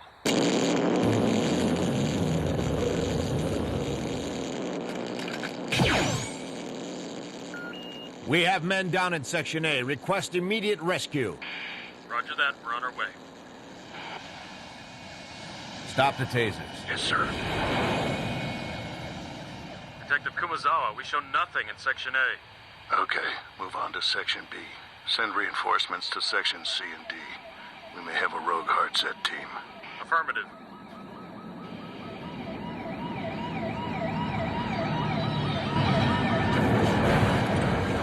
Let's move it, gentlemen, and stay off the police frequency. Right, Mr. Kudo. There's been a change in destination for that thing. Now we'll take it to your nightclub, Kudo. Are you joking? That's my place of business. I'm not keeping that thing locked up there. Well, I'll tell Mr. Takamiya. She'll have to tell Mr. Takamiya. Wait, we'll do as Mr. Takamiya wishes. Kudo, I know Mr. Takamiya appreciates your cooperation. And your nightclub's really the most wonderful place. It can eat whatever it likes there. That's true, Kudo. So many nice things to eat at your club. We're ready, sir. Good. Off we go, then. Yes, sir. You know you're a good little fellow, Kudo, and I really do enjoy ordering you around so very much.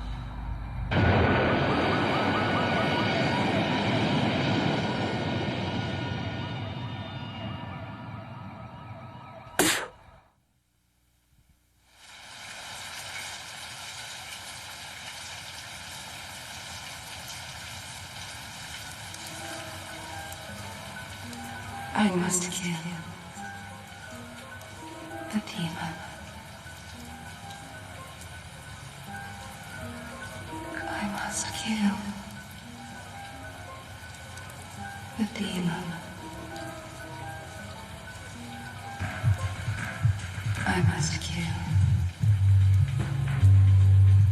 the demon.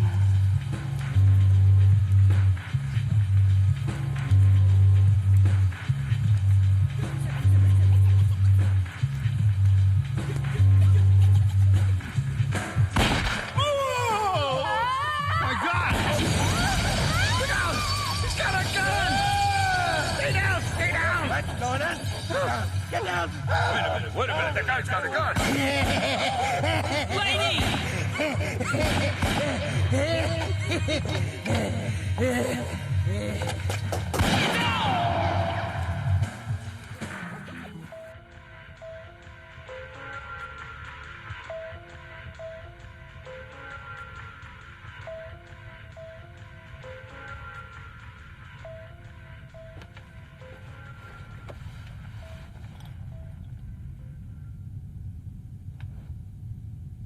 You're gonna be alright. That drink should warm you up. You're gonna be alright. That drink should warm you up. I hope you don't mind, but your clothes were soaking. So I've got them in the dryer. Thank you. My name is Tenku. Can I ask you something? What were you doing wandering around at night in the rain in what I gotta say is a pretty funky part of town? Shopping for an umbrella, huh? It's a joke. Well, I was looking for a demon. You are definitely in the right part of town. Take a look around. Plenty of demons here. It's my friend's collection. I manage the stuff and display it for him. 10 years ago, if you'd asked me, hey, Tenku, you ever see yourself as an art dealer? I'd have said, who are you kidding? No. What I'm looking for isn't on these walls. I'm looking for a very real demon. Hey, lady, you know, if you're serious, you should meet the guy who owns this artwork. He's a big believer in demons. Maybe I should introduce you two to each other.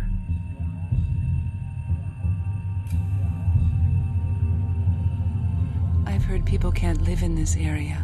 Legally, no. You do know about this area, right? About what happened here 30 years ago? A light. A mysterious light.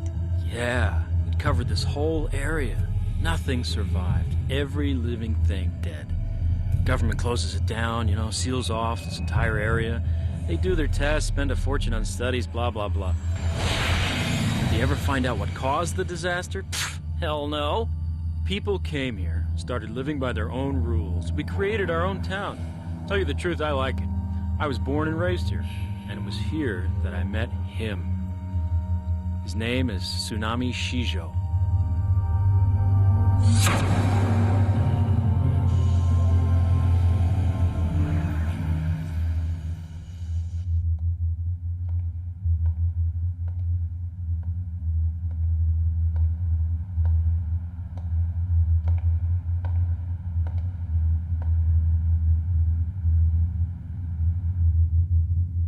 What can I do for you? I need to find the demon.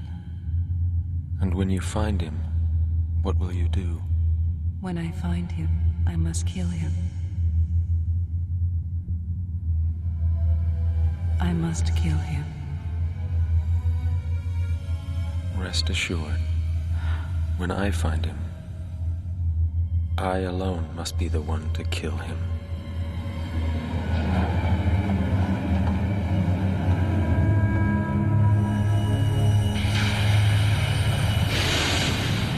So, she's for real, right? Yes. I can see into her heart. She's legitimate. Her energy is tortured, sad, conflicted. She must have been very close to the person before their transformation. I took off her clothes to dry them. She's got a lot of scars, and did you see that arm? Did you sleep with her? Not. She's like way too trippy for me, man. Sorry. Arriving service area.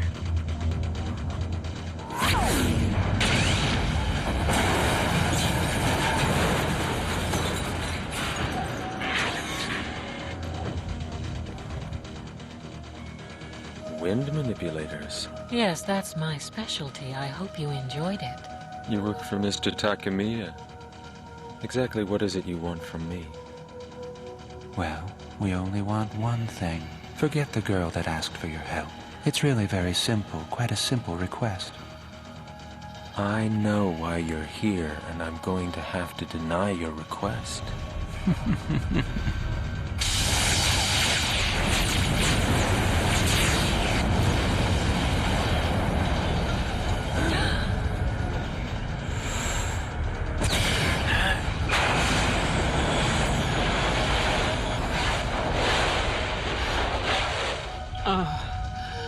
God damn you!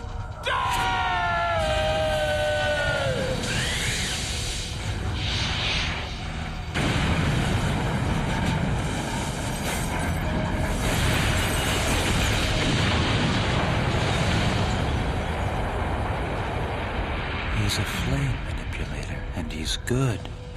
The best I've ever come across. I wonder if... Did you kill him? Oh, he's alive. You're bad. You fancy Fireboy, don't you? You know me, I can't help myself. Just the thought of him ripped apart, sinking into a sea of his own blood, makes me wet. Brother of mine.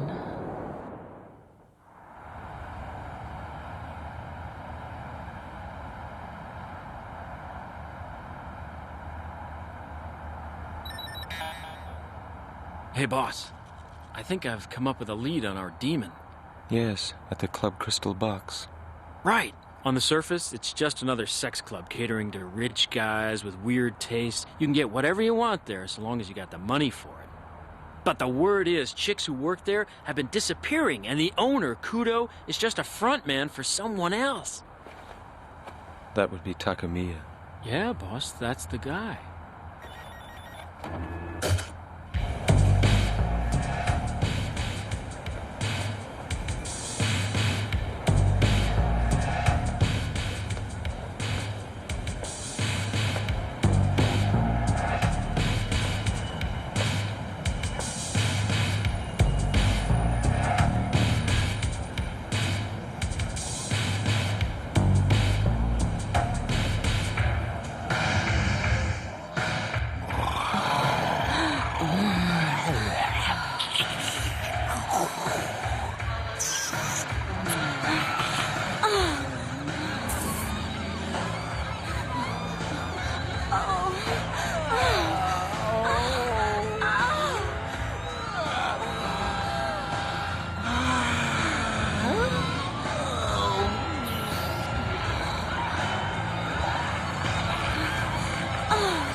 If he's asleep, let's do it. Yeah, he's asleep. Yeah, but what should we do if he wakes up? He's not gonna wake up. Don't worry. All right. Shh. Can you see anything? There's got to be cash around here somewhere. Anything valuable? I cannot see anything. Quiet. Okay, I'm scared. What's that smell?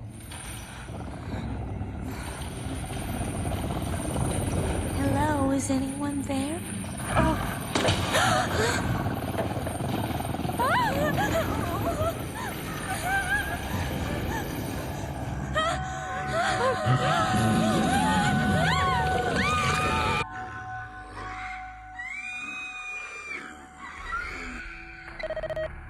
I'm sorry to disturb you, but there's someone here to see you, Mr. Kudo. Who is it? He says his name is Mr. Shijo. Don't know him. He says he knows you. All right. Why don't you show him to the lounge? I'll be there in around 5 minutes. Yes, sir. How do you do? My name is Kudo, and I don't believe we've done business before. Well, perhaps we can now. I believe you've got a pet I'm interested in, Mr. Kudo? Well, sir, our clientele has a taste for variety. What kind of pet are you interested in?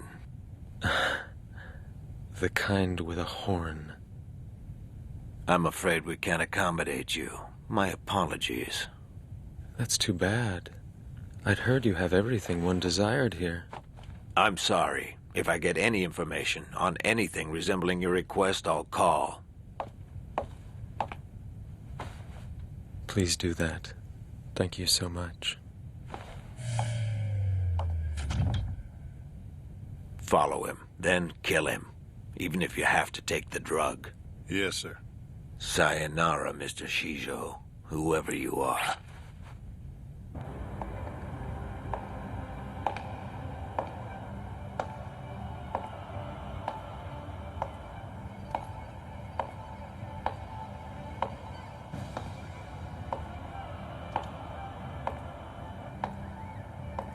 Hello, gentlemen.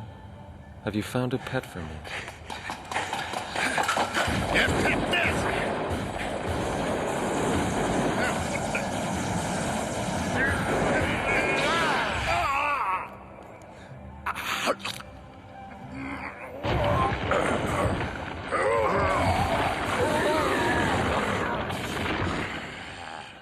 You know those drugs will kill you.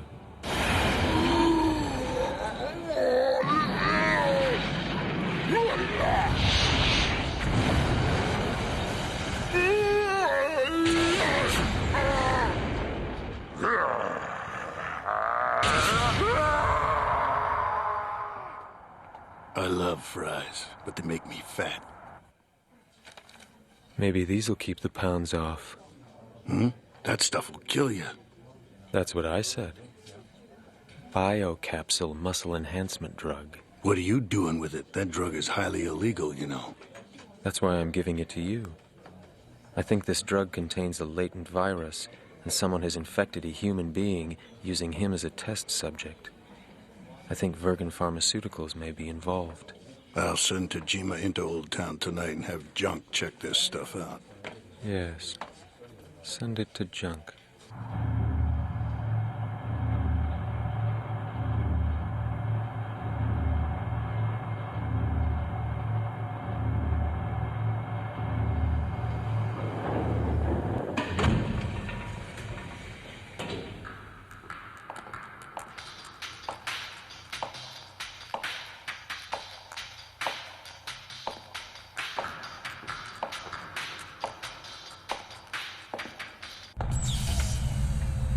It's me, Kudo.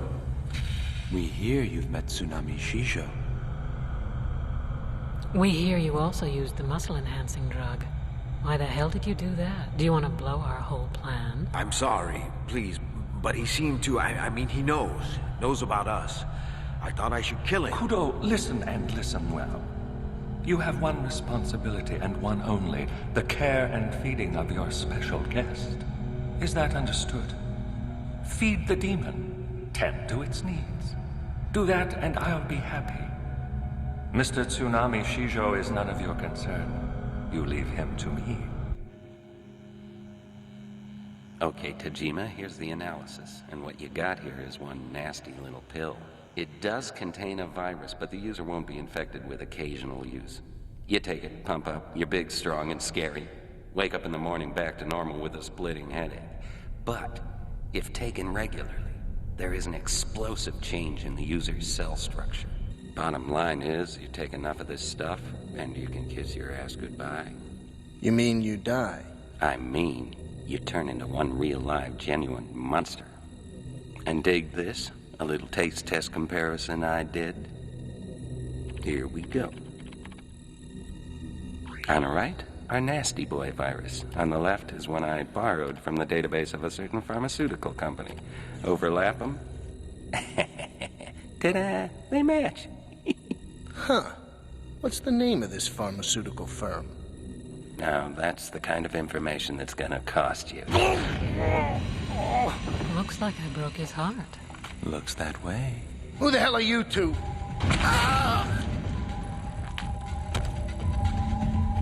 And he seems to have lost his head over you. I have that effect on people. Humans are funny. This would all look good in red. Let's blow it up.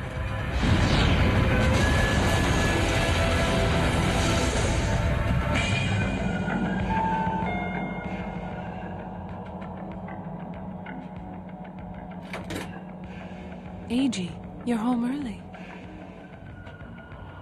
A.G., what's wrong? A.G.? A.G.?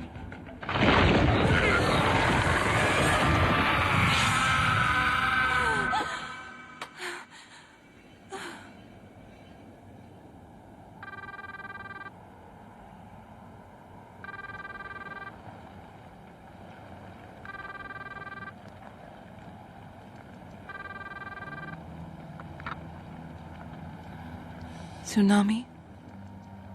Yes? I need to see you. Please.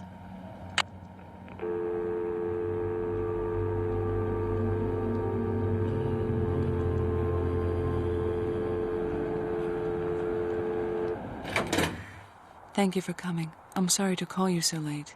Why did you call? What is it you need? The search. Have you found anything? I need to know. The less you know, the safer you'll be. I'll tell you what I know when the time is right.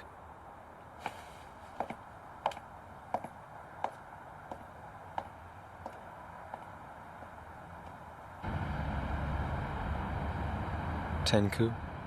Yeah, boss? I need you to watch Shizuka for me. Stay with her. Don't let her get into any trouble. I've got to go see the junk man. Thanks. Sure. When I find him, I alone must be the one to kill him. Tengu, would you come here, please? Where are you? In the bedroom. Well... What? You think I want to seduce you? I just want to thank you. For what? Saving my life the other day. No problem.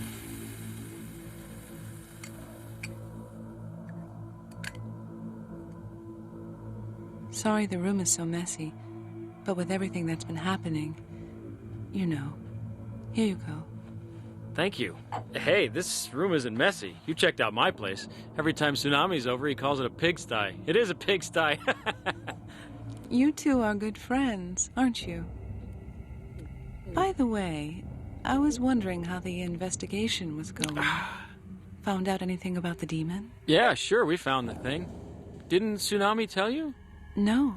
Actually, he told me to ask you. Oh. So, where is it? We're pretty sure they're hiding it at a nightclub called the Crystal Box. No one would look for it there. Hey, now, wait a second. You're not thinking of going there, are you? I mean, that's a pretty dangerous part of town. Just leave it to Tsunami and me. Ooh.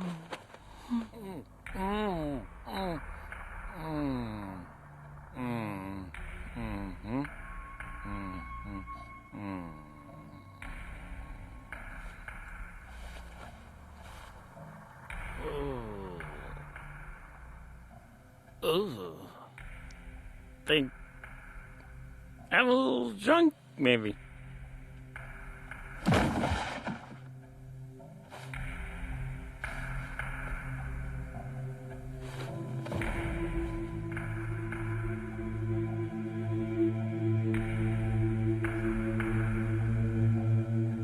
AG.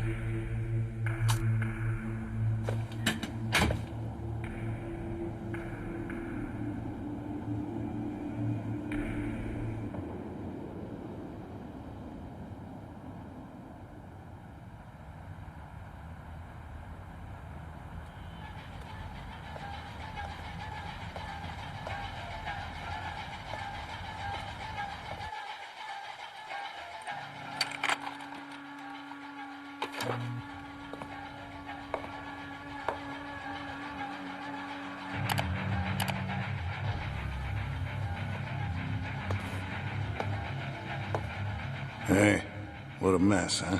Looks like somebody blew up Junk's shop. We found 2 bodies. I'm assuming it's Junk and Najima. They were burnt beyond recognition. Luckily, the people that did that nasty little job didn't know about this place. Junk must have tucked away another copy of the data for insurance. Oh, you were right about Vergen Pharmaceuticals. With this information, we should be able to arrest Takamiya.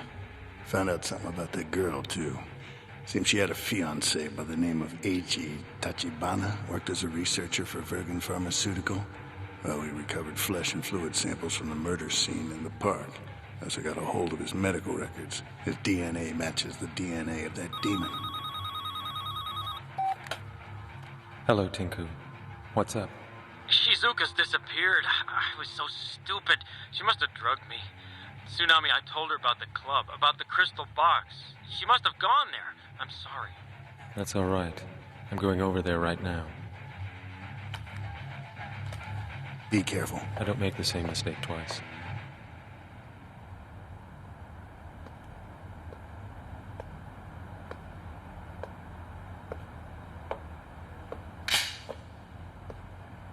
Huh? Look out! Oh!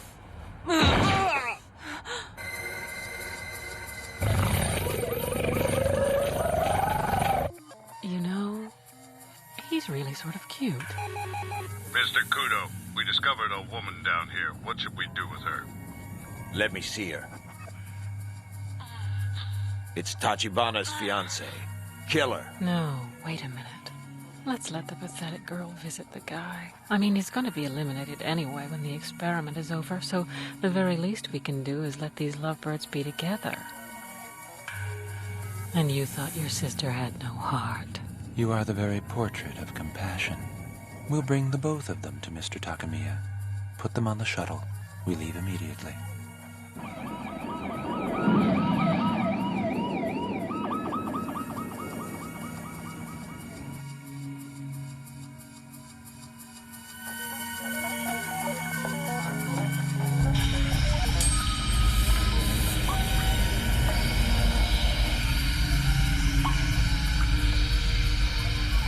Mr. Takamiya, the exact amount of blood specified has been collected from the subject. Very good. I've been looking forward to this moment to begin phase 2 of the process. Yes, sir. Mr. Takamiya, while we prepare for phase 2, I'd like to present you with some entertainment. This girl is the fiancée of our experimental subject, and I thought it might be nice for them to meet one last time tonight. What do you think? Okay with you, sir? Oh, that would be interesting. Eiji has had a rather difficult life lately, and he's certainly been more than useful to me. Let him have a reward.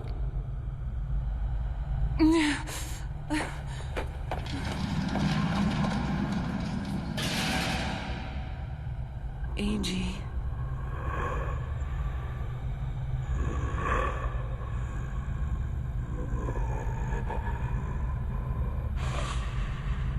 Eiji, it's me, Shizuka.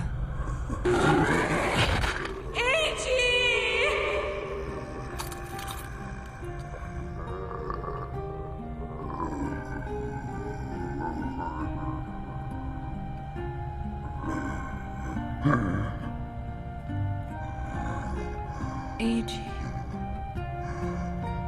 You can't stay in this place. You understand me.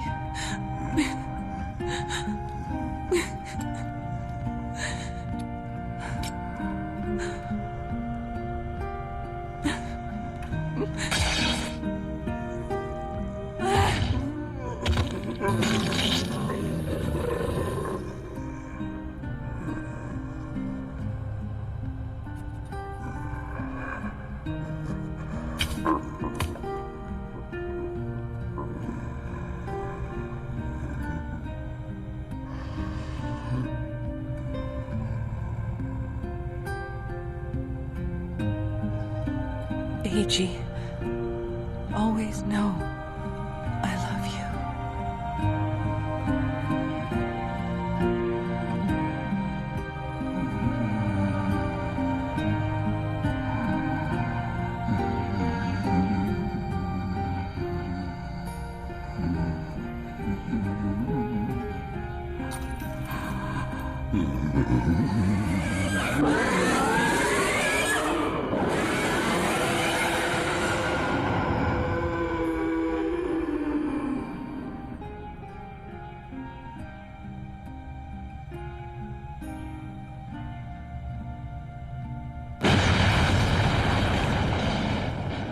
Mr. Takamiya, may we dispose of him now?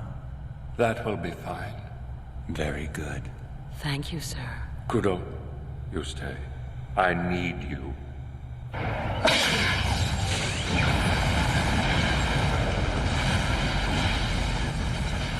Such a nuisance. We should have killed this fire manipulator the first time we met.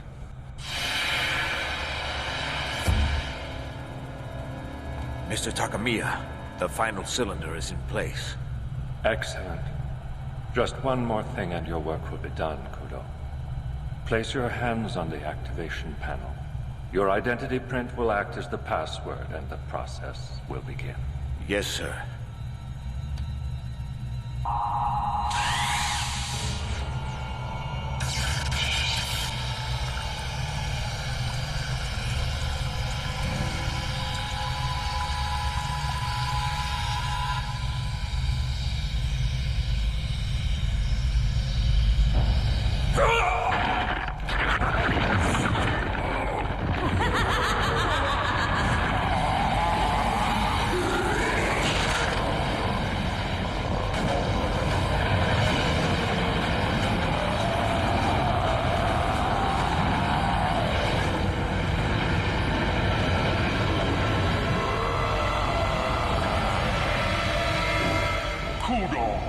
You have served me well, and for that service, I have this reward.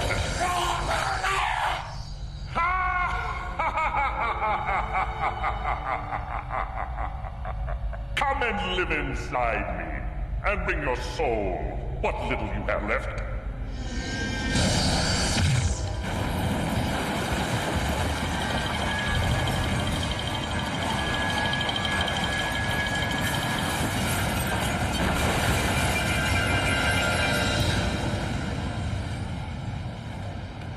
Oh, wow, Mr. Takamiya, you are looking good.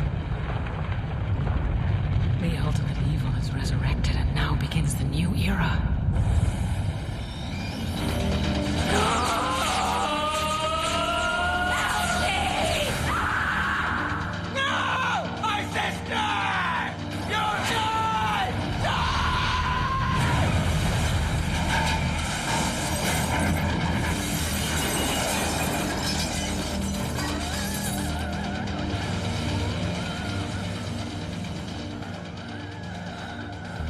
Baby sister's gone.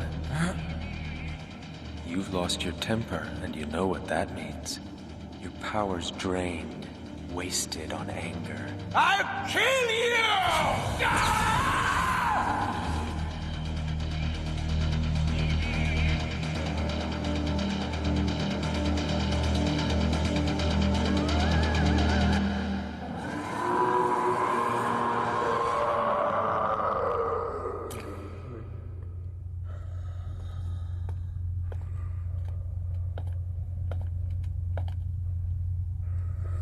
Listen to me. I'm speaking to the human being inside the demon, to a soul capable of love. There is another life awaiting you, one free of pain, free of evil. It is in that life that Shizuka waits for you. It is time to reunite with her, time to recover your heart. Farewell.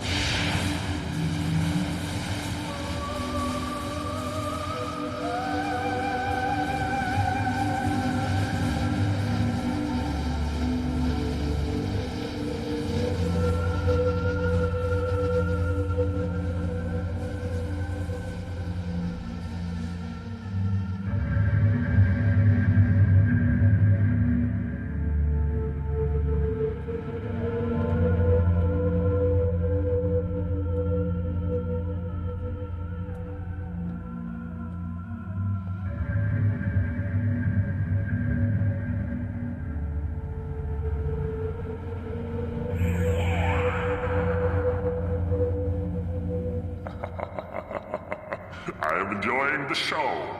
First row balcony seats and your performance, a masterpiece. Act 1, help the girl. Act 2, girl dies, demon dies, and the superfluous brother and sister act meet an untimely end. And now, Act 3, a fight to the death. That would certainly be a fitting climax and very theatrical, I'm sure. Or shall we use a different script? Why not? Let's talk. Engage in a dialogue. It's been 30 years. 30 years since we last saw each other. When you fought me that day, you created a great darkness. You, the guardian of mankind, sent tens of thousands of people to their death. But not me. I was injured, but I survived. I did not die. It's ironic. Since that day, you, the Master of Light, have lived in darkness, and I, the Master of Darkness, have reigned in the light, created for mankind. A mysterious, living thing. They will embrace the darkness only to turn and then exert their power to resist it. It is what they call a paradox. A beautiful word, paradox.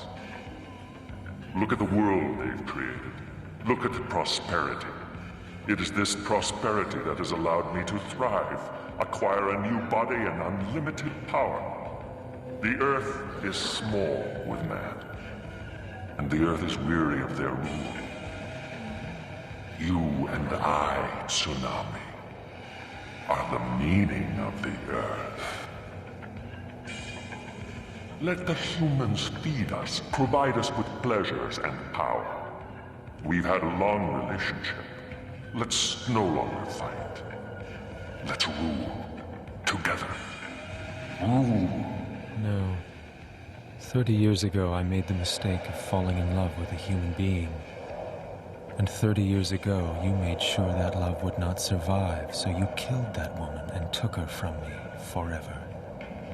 Today, I come to face you for her and for all mankind. But if I'd let that relationship continue, you know you would have become human, mortal, powerless. You should thank me.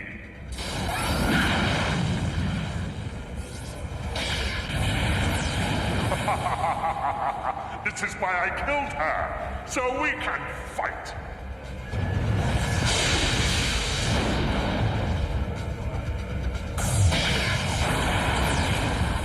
What's the matter? Are you out of practice? You're right. We can't rule together. There's only room for me.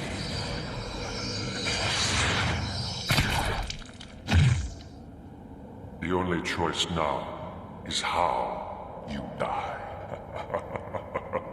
You could let me devour you. I'd enjoy that, absorbing all your power. Or you could exert your power, the full power of the most renowned flame manipulator in the history of time. But mind you, I now have many times the power I used to. If you used your power, not only would you recreate our little scene of 30 years ago, you'd be responsible for a much greater catastrophe. Think globally. The human world was meant to survive. We have nothing further to say to each other. Tsunami, it's me.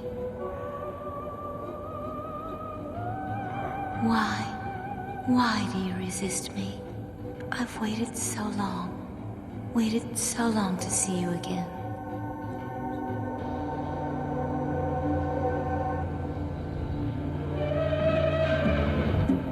I love you, Tsunami. I love you. Say it. Say you love me. There was a time when we felt for each other. That was when humans were innocent. A very long time ago. Oh, let's return to that time. To those days when we were happy. Oh, how I want you. I want you. I want to give myself to you. Then you must surrender. Become vulnerable.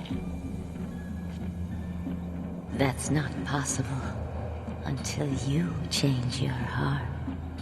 My heart is at peace and will not change. Fool, mankind will be destroyed. Prepare to fight. Prepare to die. I didn't come to fight. I came to watch the end of your existence.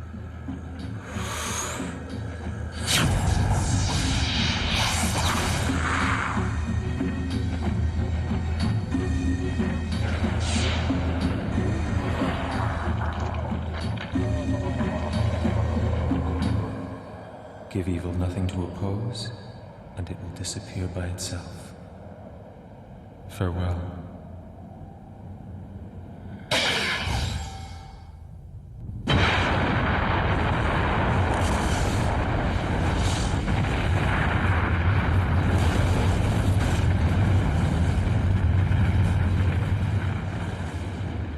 In ancient times, there was only the Great Mother. She came before and will remain long after. She brought all things into being.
What scares me the most, I guess, is what it'll feel like. There's really not a thing to be worried about. It's exactly like going to sleep at night, only it lasts a lot longer and it's much less stressful. The computer will show an elapsed time of 20 years when we wake up, but we'll have aged only a year physically, and you won't have felt a thing. I'm sure you're right, but are you absolutely positive? I mean, at the space lab, they kept telling us about all that stuff, but I would not be happy if I woke up a wrinkled old bag.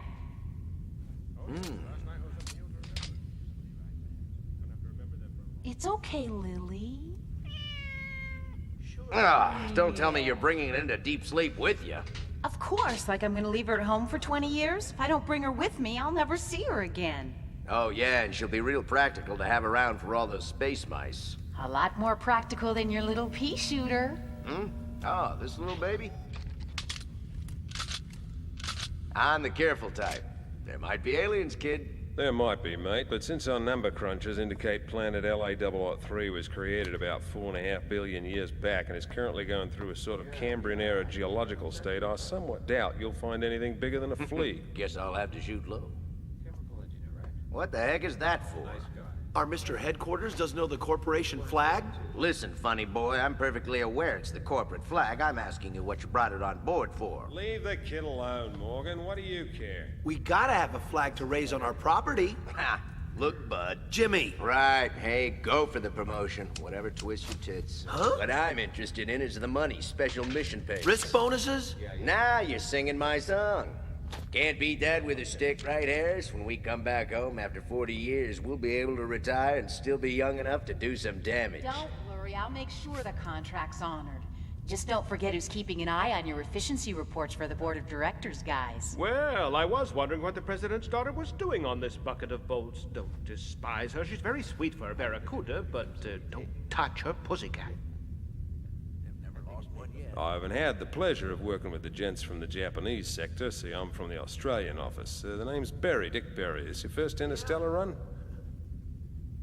Boy, the company sure knows how to pick 'em. Sometimes I wish we could just take off without them. The noise they're making, you'd think this was a picnic. Can you believe the stuff they brought aboard? Weapons, animals. Hey, lighten up a little. We all like to bring something on board, a keepsake, a good luck piece. I've got a lucky charm I've brought on every voyage I've made. Come on, that's hogwash, Captain.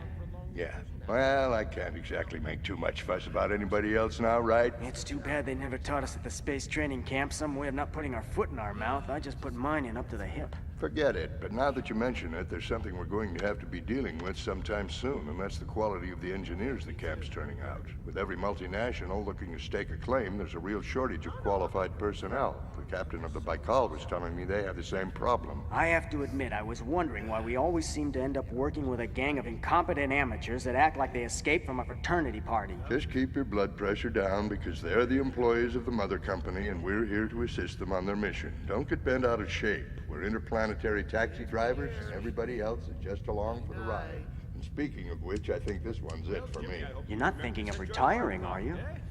Yep. As a famous comic book character once said, I'm getting too old for this kind of shit.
There you are, my baby. I was so completely worried about you when I saw you weren't in your capsule when I woke up.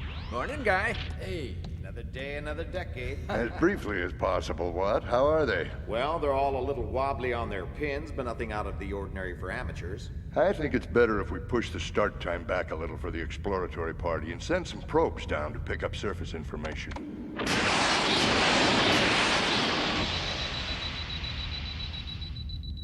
Sir, I got something. Yeah, what's up? Looks like over 20 years ago, we picked up a priority transmission. What level was it? Emergency level, sir. It came in 3.5 months after leaving Earth orbit. All right, put it through. Let's get it over with.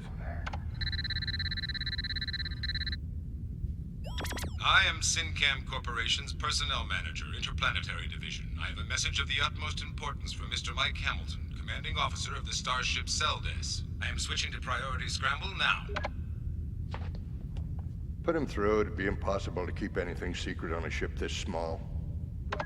Captain Hamilton, I'm afraid I have some rather unpleasant news to report. It appears that you have 2 people aboard who are not who they claim to be, nor are they employees of Sincam. Evidently, they managed to enter the training program at the center with false identification, and then joined the crew on your ship. We've investigated this, of course. I have their names and photos, which I'll put up at end of transmission, but Captain, I must emphasize the grave date immediately. The rest has been erased, Captain. How are we supposed to identify these bums if we haven't even got a picture of them? I just don't see how a bunch of people who work for the same company wouldn't be able to recognize an imposter. You'd think they'd pick up on who the fakes were right away. That'd be impossible, sir. Impossible? Sincam Corporation's a multinational conglomerate with affiliates all over the world, Captain, so when they put a crew together, those people could come from Japan, Italy, France, Australia. It'd be impossible for them to know each other. So the first time any of them ever met each other would be at the Space Training Center. No reason for anybody to think anything was weird about them. Right, and having cleared personnel checkpoints, the ID card would be their only identification. They were certainly well prepared in advance. To leave the capsules early and erase the message, they'd have to be a systems expert. You mean they came out of deep sleep, checked the message, and got back to the capsules before we woke up? Yes. And of course they erased all the good parts, but what I don't get is why they didn't wipe the whole thing. Well, if they monkeyed the timers on their own hibernators, I suppose they could figure a way to screw up that transmission. But maybe there was some sort of time limit they were under to do the job. I can't imagine what it'd be. We can't let them run around free on the ship. Nobody's crazy enough to go on a 40-year round trip to some rock in the middle of nowhere just to play Robinson Crusoe. Time jumpers, we're dealing with a couple of criminals, sir, that's it. He's probably right, Captain. Once in a while, these guys fake their way onto a starship so they can spend 40 or 50 years hibernating in space without getting much older. When they get back to Earth, no one's around anymore to remember their crime. They wouldn't have a snowball's chance in hell of pulling it off if we didn't have the deep sleep capsules, but this way they can start from scratch, commit new crimes. It's a pretty slick way of beating the system. Some time jumpers, just great. We gotta do it. We have to do what? We need to find who the jumpers are and put them in custody. You've got to be kidding. On a ship this size, we're all prisoners. Just let them be. It's not that serious. Besides, there's not much we can do about it anyhow. Here they come now. Aha! Hello there, Captain! Or perhaps I should say good morning. At any rate, allow me to introduce myself. I'm Harris Meade, and I've been assigned as ship's doctor. Dr. Meade, welcome. I'm glad to see you're feeling all right. Since none of you appear to be the worse for wear after your sleep, let me explain our present situation. We're orbiting LA 003 after an elapsed Earth time of 20 years, 1 month, and 10 days. We're at quota 34,000, and our speed is 17,000 kilometers. You'll build a temporary command base to investigate resources available for possible utilization by the corporation and to facilitate... Captain, the temperature in number 4 block is dropping rapidly. All right, Carolyn, put it on the screen. Hold it. Go back. Damn it! An AC duct's been damaged and frozen air is spilling into the block. Dular, take a couple of them and repair it. Come on. What's your name? My last name's Takaji. Tokyo affiliate. And how about you, big guy? What's yours? Morgan W. Scott. And I'm from the Home Office, Captain. That's fine. I want you boys to help Dular in taking care of that busted AC duct. Oh, and you can leave your weapon with me. It won't be necessary. I don't know, Captain. I feel strange without it. No worries, Mike. Give it to me.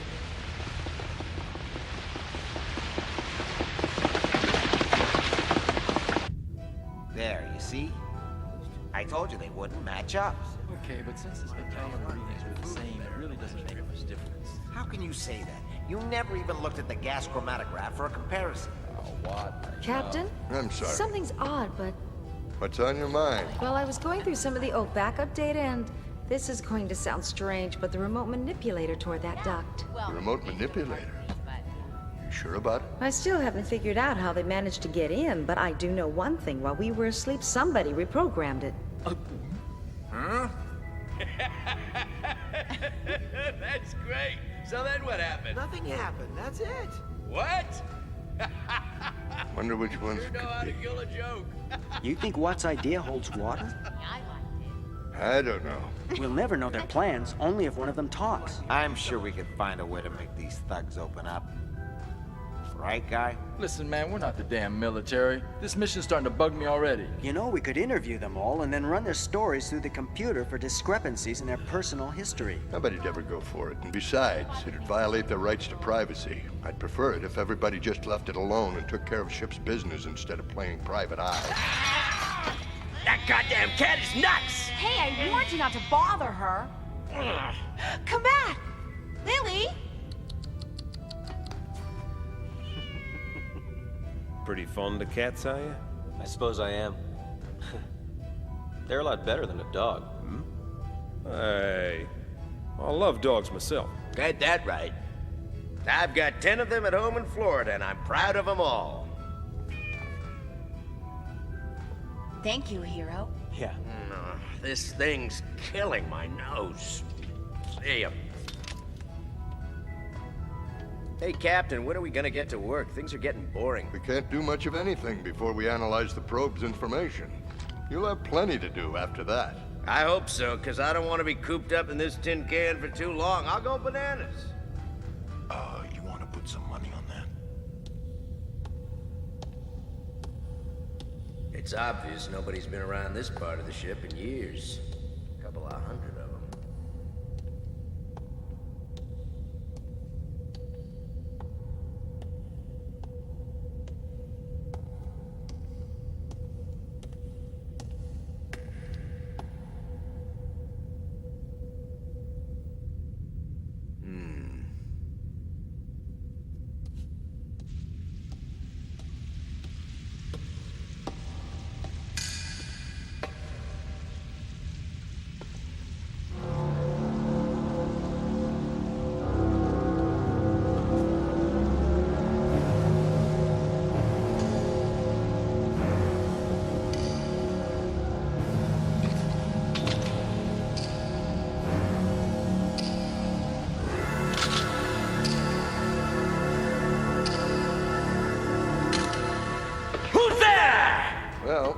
It ought to be done by now. Carolyn, you put together the probe data. You two take the transport ship. Give it a complete diagnostic. Okay, maybe you're right. Suppose Morgan is one of the two jumpers. Who do you think is the other one? I'm almost positive it's that Jimmy dork. Oh, yeah. Nah, it's probably that Hong Kong woman. What's her name? Dorothy? No way. How do you know? 'Cause she's my kind of woman. Now there's a hell of a reason.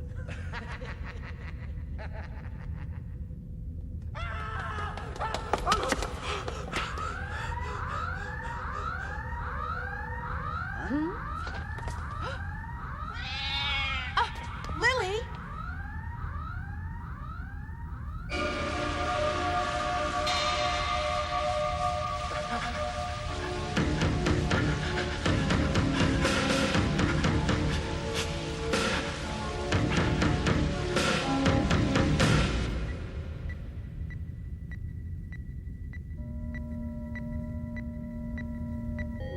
Captain, if I didn't know better, I'd swear he's suffocated from Legionnaire's disease. His lungs are full of bacteria. Bacteria? How can that be if the ship was sterilized? I never said that the bacteria were from Earth. Take a look inside his lungs. Fascinating. I've never seen anything move like that.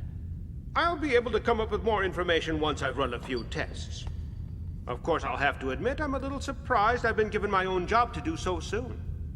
What? Guy, stem to stern check of the transport ship. I want all the rest of you to check the main ship in 2 groups. Tell us what's going on. I'm not completely positive, but something was brought into this ship. And some kind of deadly bacteria were brought in with it. Half of you go over number 4 block, and the others check the gangway where Morgan was found.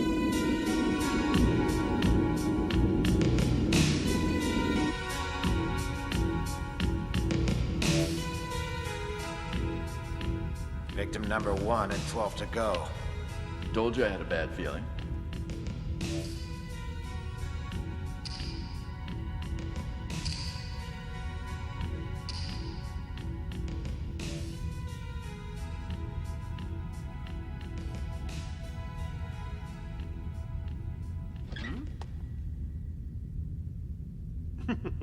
Come here, little pussycat. Yes, that a girl? Not a thing, Captain.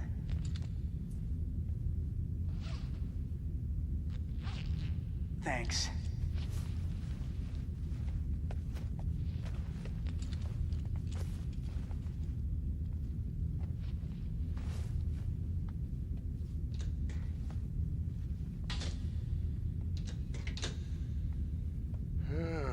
How the hell could anything get into the ship? Just what do you think you're doing, Mr. Barry? I told him not to touch it. Oh, don't blame her, Captain. She did what she was supposed to. I was only wondering if there were any messages from my family, but what do you know? Look what I found instead. I am Sincam Corporation's Personnel Manager, Interplanetary Division. I have a message of the utmost importance from Mr. Mike Hamilton, Commanding Officer of the Starship Seldes. I am switching to... He claims that there are 2 people on board with false identification. And the most important part of the message, the part with the names on it, was erased. You wouldn't happen to have any explanation for that, would you? As a matter of fact, I don't have any explanation, but if we don't destroy what was brought aboard this ship, it's not going to make much difference anyway. Come on now, Captain. We've both got bigger fish to fry, so to waste time... Captain, come to sickbay. Dr. Mead is dead.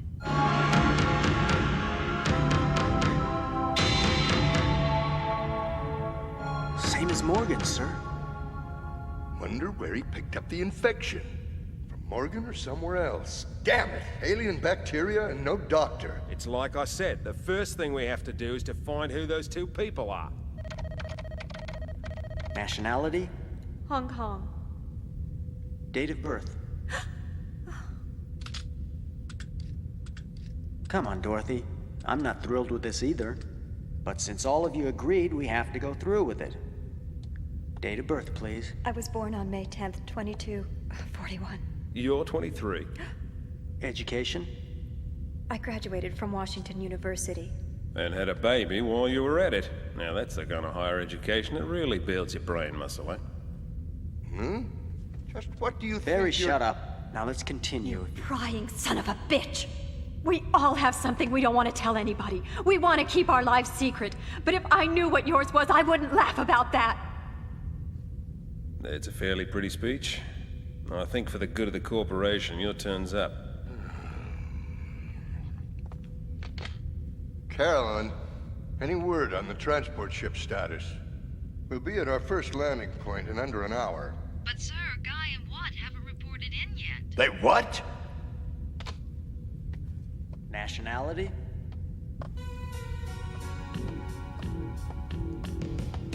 Give me a look inside the hangar. What? Guy, come in. What's the transport ship status?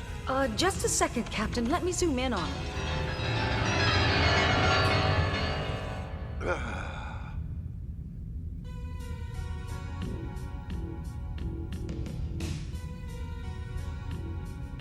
I'm afraid we're going to have to give up our first landing position. Any idea how long it'll be before we reach the second point, Captain? 3 hours. Do you want us to continue the background checks until then? Now that we've started, everyone has to go through it. Lily? Lily? Could you give me a hand? My pleasure. I'll help you to realize we're not in a bleeding picnic here. You come straight back after you found her, and next time put a string on so you stop losing her. Do you hear what I'm saying? Otherwise, I'll put one round her neck.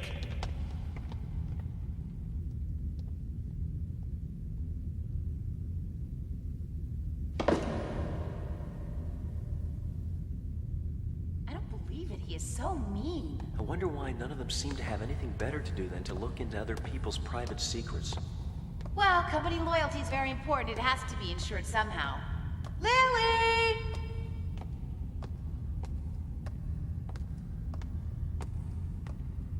If she were alive, she'd be around your age now. Huh? Nothing. I'll look around this way. Lily! Lily?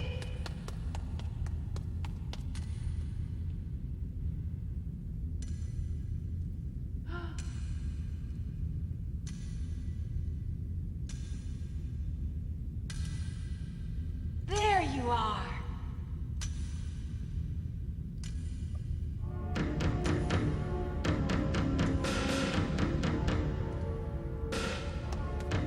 Lily?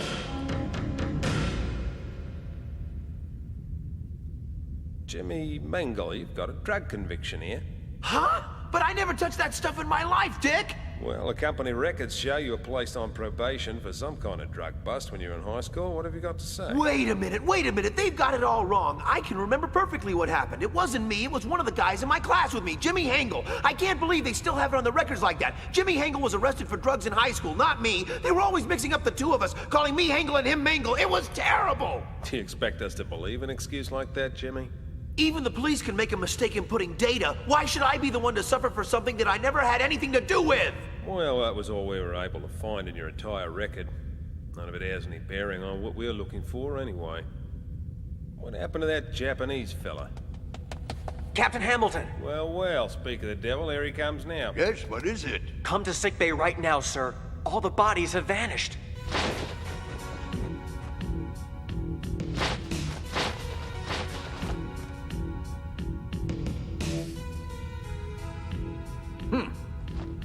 Damnedest thing I've ever seen. Disappearing into thin air like that, leaving only their clothes behind them. And just why were you in sick bay? I was here looking for the cat. Oh, I'm sure it's only me who thinks it's funny you happened to come here looking for a cat you knew you wouldn't find.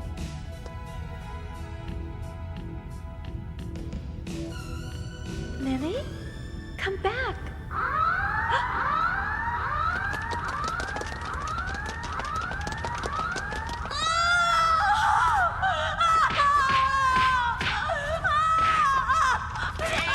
Nancy, what happened?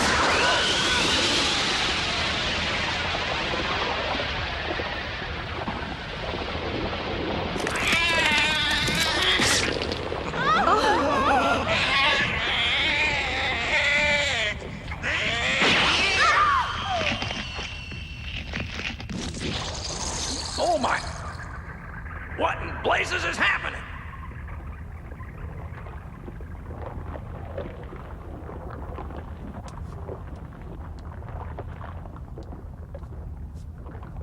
been completely destroyed by rust. The wall's made of solid superalloy. It's impossible.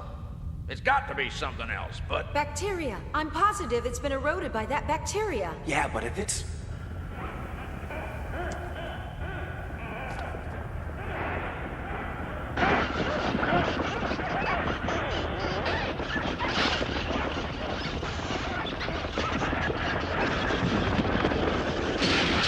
What can we do, sir? Since we've got absolutely nothing on this bacteria, what can we do? We'll lock this block off for possible infection and retreat to the main bridge. Come on, everybody, move it!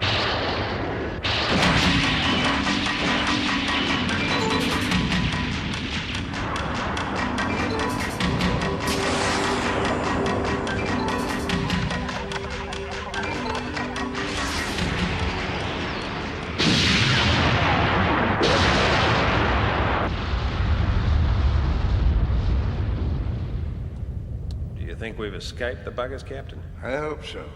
We're coming up awfully fast on our second landing point, sir. Oh, yeah. We still have our jobs to do. The transport ship, why don't you cover that with Dular? And the hangar bays will both need to be decontaminated. You ready Plus, to go? we have to Let's select go. 6 members for the exploratory probe. Since Walt and Dular are going to be 2 of them, you better choose the other 4 from among yourselves. We've plenty of time to do that in yet. We still have our little game of checking the backgrounds of the people from Sincam, and that means Nancy and the fella from the Japan office. How dare you even think of suspecting me? Morgan from headquarters knew who you were, but I'm from the Australian branch, and I only met you for the very first time here.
Believe it. Wait till my dad hears about this. Hey, I hope you find your criminals. Don't worry, I will. You little smartass, I'll find him. Well, painful as you thought it would be? Way worse. You cannot believe how mean he is. What if the company had been given rotten information, and that guy's message was nothing but a lousy fake? They wouldn't try to drive us crazy for no reason, would they?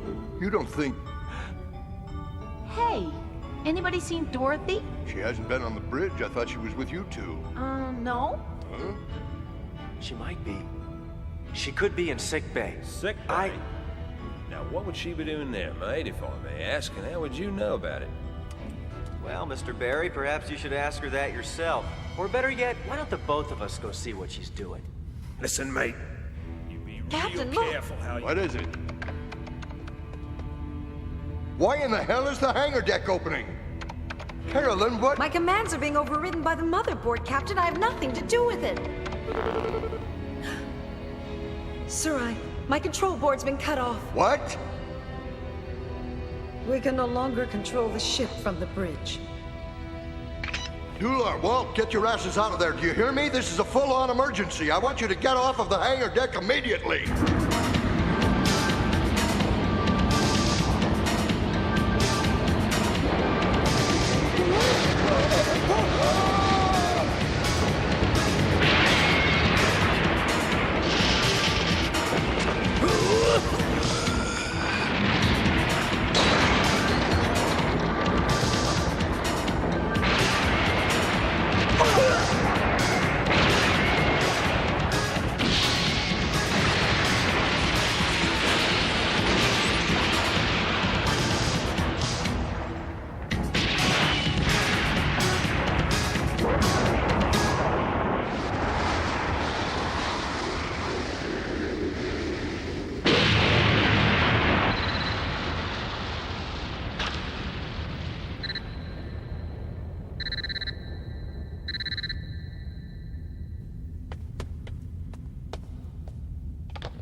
been deactivated. It won't unlock.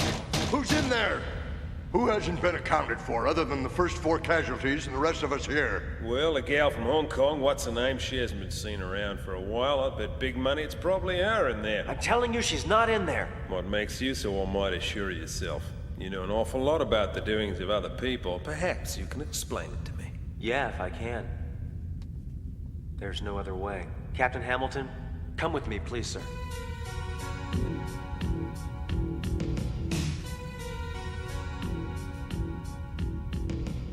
Disappeared like the rest of them. What's happening here? She was checking the pathology of her lungs with the X-ray scanner by herself. How'd you figure that out? It wasn't tough. Because someone had done the same thing in here. You mean besides you, eh? Come off it, hero. That business about looking for the cat and finding the bodies was a bunch of crap. What do you have to say about that? Yes, I was using the X-ray scanner. I was afraid that the bacteria had already invaded our bodies, and that was the only way I had to make sure. I remembered something Dr. Mead had said when he was examining Morgan. He thought something about it was very familiar. It reminded him of Legionnaire's disease or a strain similar to that one. He told me the last outbreak was years ago. Some veterans were at a convention. 12 hours later, they began dropping like flies for no reason. Their lungs were filled with bacteria which caused them all to suffocate. Could it be the same thing that infected Morgan? I can't be sure. But the disease that killed those veterans was caused by the hotel's air conditioners. That's what started me thinking. The bacteria were piped directly into every room through the AC ducts. And then? Well, we know there was a damaged duct in the number 4 section, okay? How do we know something couldn't have come through that hole and into the ship? Oh my God. And suppose that something were some kind of alien bacteria.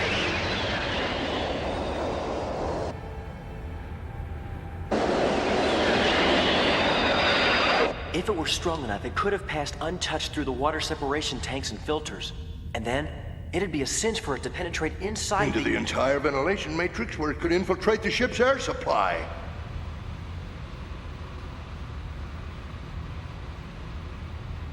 I think depending on the physical environment, it won't survive everywhere on board the Saldes. And that's, I think that's why Dorothy came here. I don't want to hear this! Yeah, but what happened to all of them? Did the bacteria eat them? I don't think we'll ever know that. There are bacteria that'll metabolize on Earth in a short period of time, but no terrestrial aerobic bacteria that I'm aware of can completely dissolve a set of human bones without a trace. Very intriguing. Medical man, eh? It's a hobby. Now that's funny. Something just doesn't seem right. Maybe it's because company data have Mr. Hiro Takagi specialized in space engineering and not medicine. I guess they must have gotten things all backwards. Yeah, now I think I got it. I don't know why I didn't pick it up. You're not an employee of the corporation either now, are you? You're a detective. Huh? All I ever said was that medicine was a hobby. I don't remember saying that I specialized in it. What do you have up your sleeve? The game's done, kid. You shouldn't have said either. Very good, Mr. Detective. Your patience has been rewarded. You found the mad gunman who murdered those 3 men on King Street. I figured I was safe hiding on a starship for 40 years. I never thought you'd be willing to tell me quite this far. Thanks for the confession. I appreciate it. When everything goes well in those rare moments, it's nice to see your efforts rewarded. Just a minute. You can't arrest him here. Normally, you'd have a point there. I usually leave everything up to the captain of the ship, since whatever happens during the run is under his command. I don't much care to get involved with the stuff that doesn't concern me directly. But our jobs here are different, Captain. Yours is to bring the ship home. However, my responsibility is to bring this here bad guy home. I assume that message, then, from the personnel manager was your trick? Oh, I'm afraid it was at that. The company was very cooperative. When I was first given this file, the only bit of information I had was the murderer was a medical student who'd escaped to the moon on a false SynCam ID card. That message was my one last hope. If this were any kind of a normal situation, I'd have nothing at all to say about how the affair was handled. But take a word of advice. If I were you, I'd certainly have my lungs checked for any trace of bacteria. Come on, Captain. Being a detective, I've run up against trouble a hell of a lot worse than some outer space chicken pox. I'm talking about your armed gangs with submachine guns and high-tech explosives and pissed off to boot. Now, you just may be right. My body could be riddled with this stuff, and so perhaps I'll snuff out like Morgan. But as of this moment, I'm still alive. And so is this murdering bastard. And as long as I'm alive, it's my responsibility to get him back to Earth for trial. He's the criminal, and I'll have to arrest him. You're far too young. What do you mean I'm too young? I've got to be the same age as you, Captain. You think so? How old am I then? How about her? I just passed 240. Carolyn's 150 years old, right? I'm 151.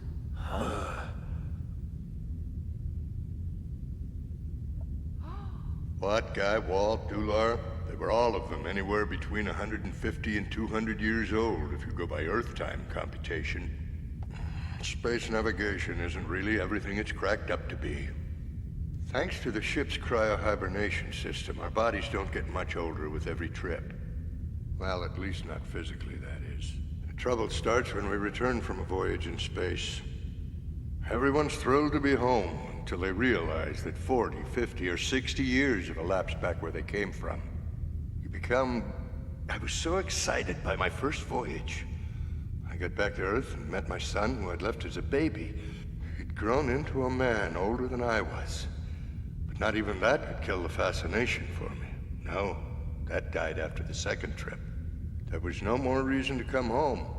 All my family and friends were long dead.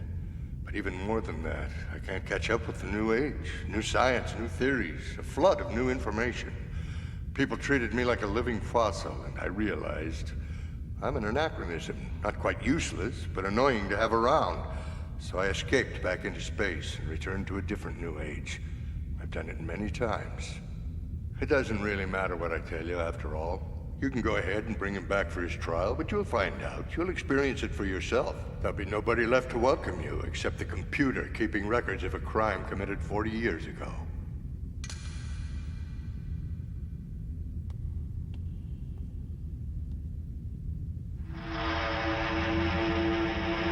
Dorothy?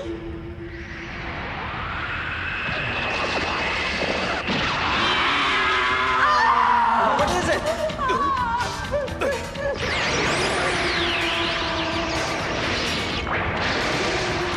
Don't shoot it!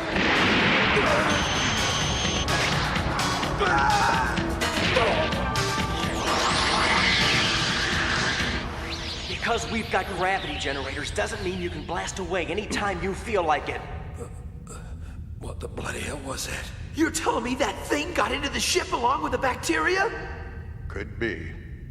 Anyway, whoever or whatever has locked us out of the control room knows a lot more about it than we do. Carolyn? Jimmy, you come along with me too. Hero, since you know some medicine, take care of Dick, all right? Take off his handcuffs and be very happy you're already in sick bay.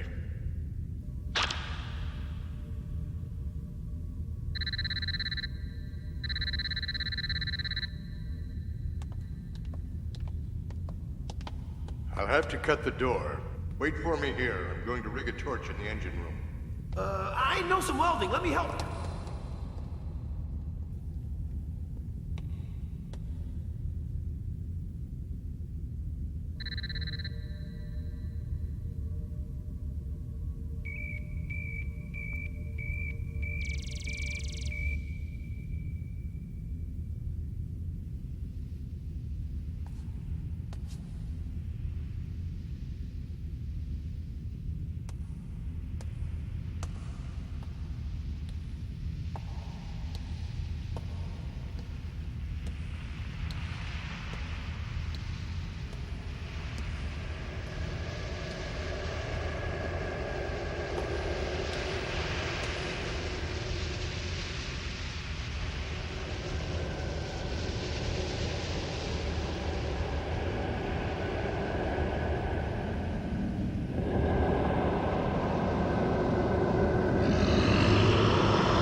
Probably too late to regret this, but, I shouldn't have volunteered for this mission. I must have been crazy or something.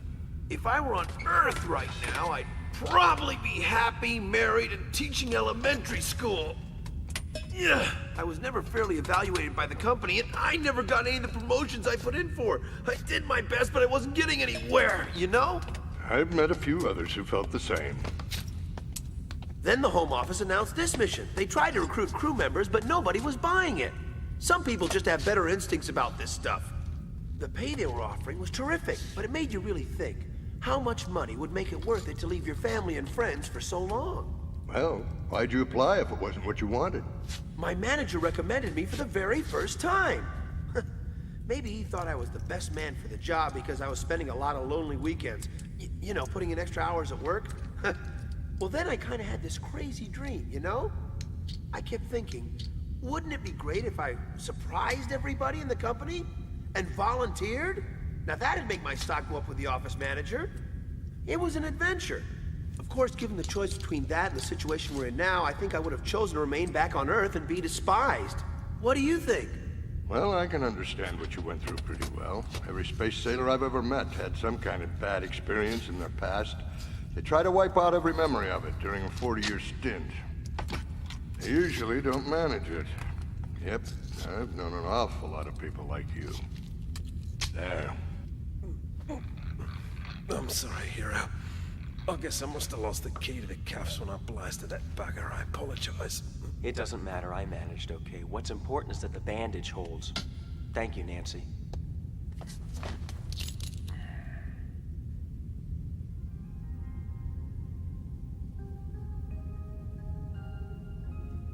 Do you mind, Go ahead. I can't believe, I just can't believe what he was saying about you. You couldn't murder anyone. Appearances can be very misleading. But it's true, I killed 3 people in broad daylight. What reason could you possibly have had? They made my sister into a drug addict. But how? She was so beautiful. She used to write me all the time. She'd left home and enrolled overseas in a big university. Then she just disappeared. I inquired everywhere. No one had any information. When I went to talk to her roommate, she told me she didn't know anything. So, when I found her about 1 year after that, she wasn't anything like she had been. I barely recognized her when I saw her again. And you know where that was, Nancy? Prostituting for a King Street pimp. That's terrible. Is she all right? She's dead. My brain just clicked off, and I avenged the death of my sister on the men responsible.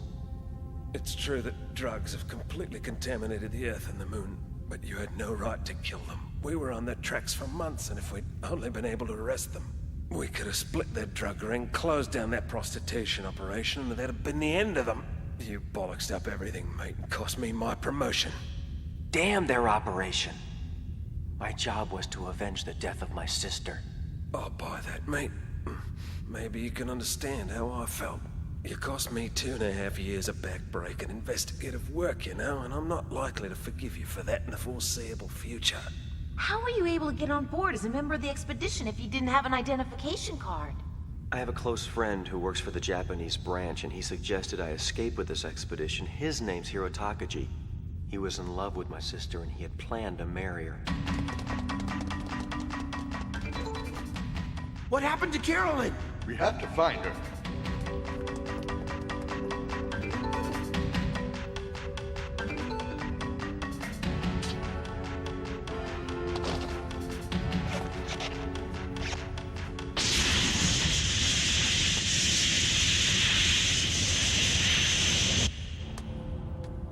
Carolyn, are you there?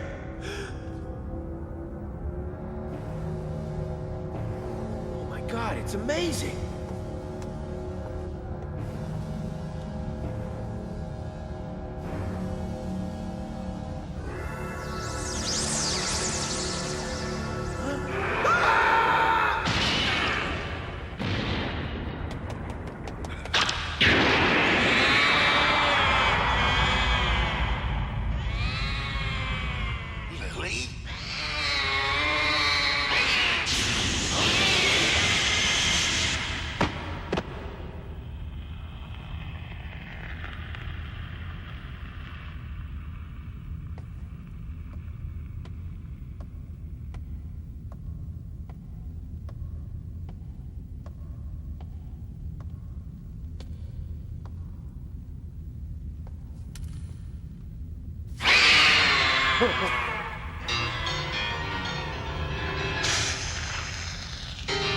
the hell is...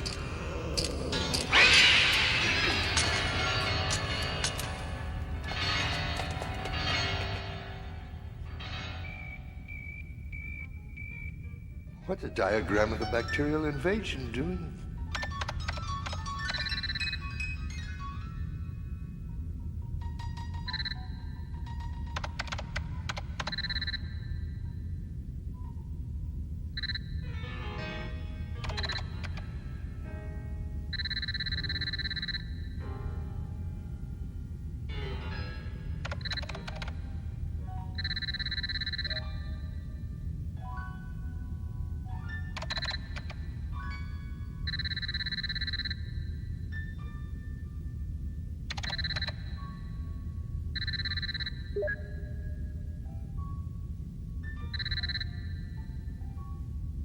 Lily Cat? This block is completely infested. Get up to the main bridge now. Yeah, but Jimmy and Carolyn, what happened? Forget it. I'm afraid they're missing or dead. Come on, now!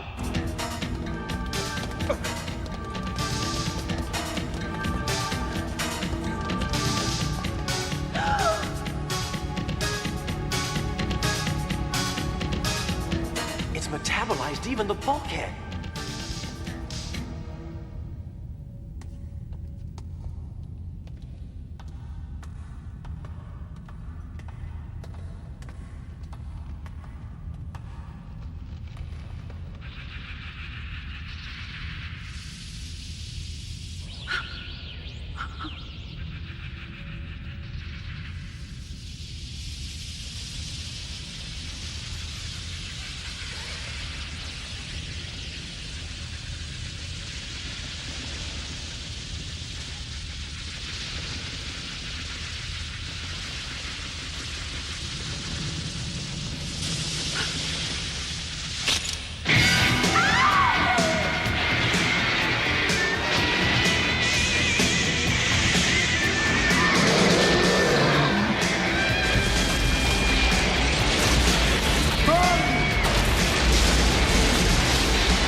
Does C.A.T Corporation have a science and technology development division? Of course they do. Every company has them. What's it have to do with what's happening on board this ship? Well, it could have something to do with registration number 23703 Lily Cat. Huh? It's a robotic cat, unbelievably advanced. A perfect replica of the cat you brought on board. A cat? What for? That robot's controlled the ship ever since we left Earth's orbit. The engineers that maintain this tub for C.A.T obviously believe we're obsolete and out of date. They don't particularly think humans can handle the job. I suppose they feel we can't be trusted because all we've got is old-fashioned experience and no scientific know-how, so they gave control of the ship to that thing. Machines don't need to eat or sleep. They worked hard while we lay in the capsules. If they found anything floating outside the ship, they hauled it in according to preset commands. They probably even have a full data aspect on the planet below us. Machines are the most reliable and faithful employees the company's got. They're not gonna rely on a bunch of incompetent humans like us. And Little Cat's too faithful and reliable an employee to have let a bacteria onto the ship to wipe out the crew. It's crazy!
reversal syndrome.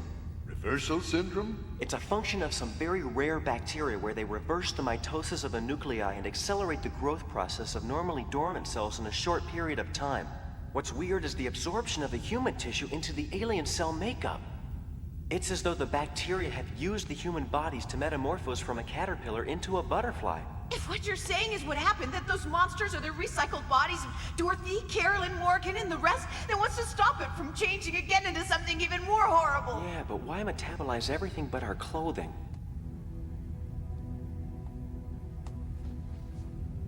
Huh?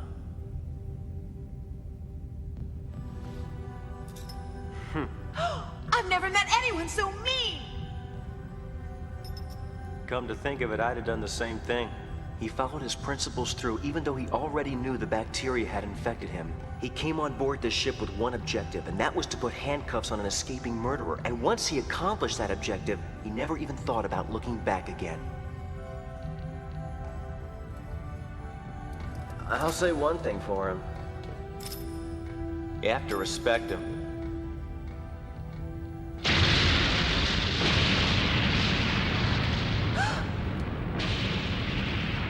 The ship's reacting to the infected blocks and doing the same thing it did with the hangar pod. It's protecting itself by cutting them loose and blowing them up away from us.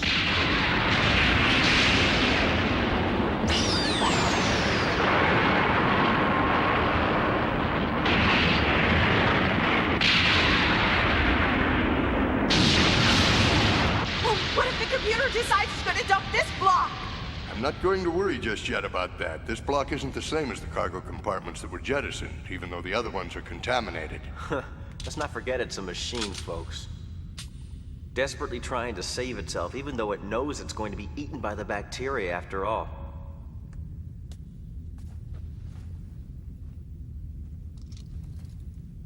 What are you doing? We have nowhere to run. We can wait in this block, but that means we'll die of starvation or become another monster like the rest of them, which doesn't tickle my fancy at this moment in time.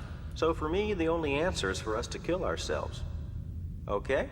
How about you? What's it gonna be? The chamber's got 3 shells ready and waiting for us. Oh, I can't believe it! Why did I ever get on this stupid ship? I was only trying to have a little fun. I have this friend who's so smart and really cute. It's all her fault. I hate her. And she stole my boyfriend. I wanted to get back at her, get revenge. I know exactly how she's gonna feel when I come back to Earth almost as young as when I left. And she's an ugly old bag. I never thought it would end like this. I never thought.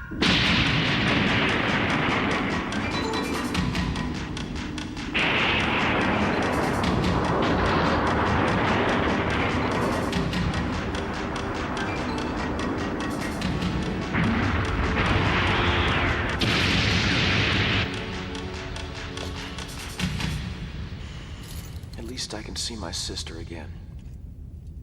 Wait! Stop! There's nothing more to say about it, Captain. The bacteria won't eat everything. Even if we wind up dead, the ship will make it back in one piece. What do you mean? The bacteria will destroy everything on the ship.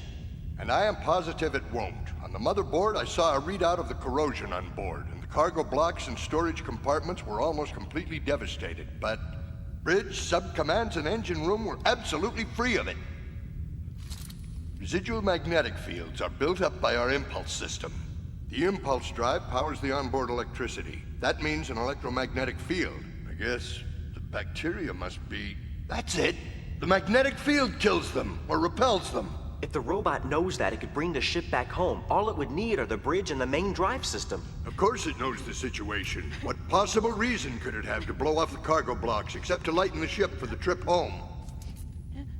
Do you understand what I'm talking about? I'm saying that even if all 13 members of the crew were to die somewhere out in deep space, nobody gives a damn. The only thing the corporation cares about is getting its precious data, without paying us if possible. Does any of that really matter if there's nothing we can do about it? Our only choice is to die or be killed. Or living! Remember what Detective Barry said. We may die any minute, but right now, damn it, we are alive. Listen to me. Every moment you're alive, you have a duty to survive any way you can. But we can't, it's impossible. You've got a big, brand new planet right below you. With any luck, you could survive there forever. That's ridiculous. We haven't got any more probe ships. Wrong. I still have my lucky charm, kid. Come on, follow me.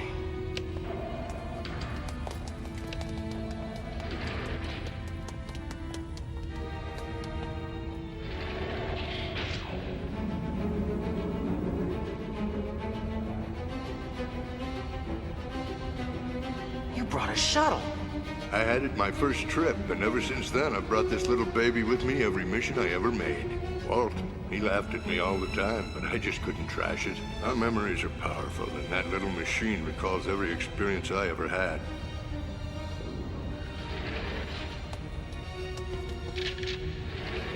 You can't...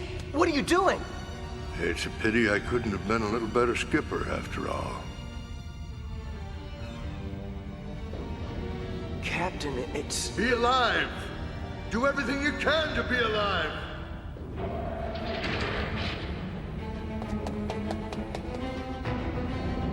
Registration number 23703 Lilycat.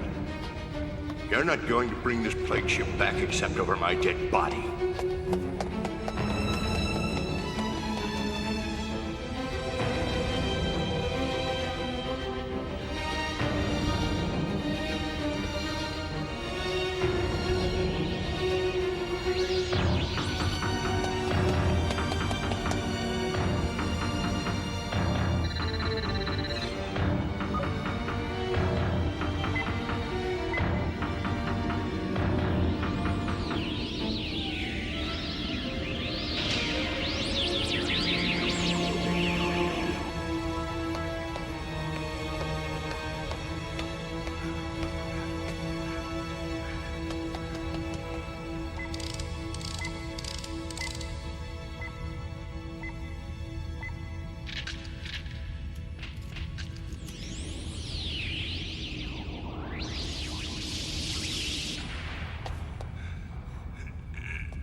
And, well, it appears it's going to be a little quicker than we thought.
I'm so sad about this.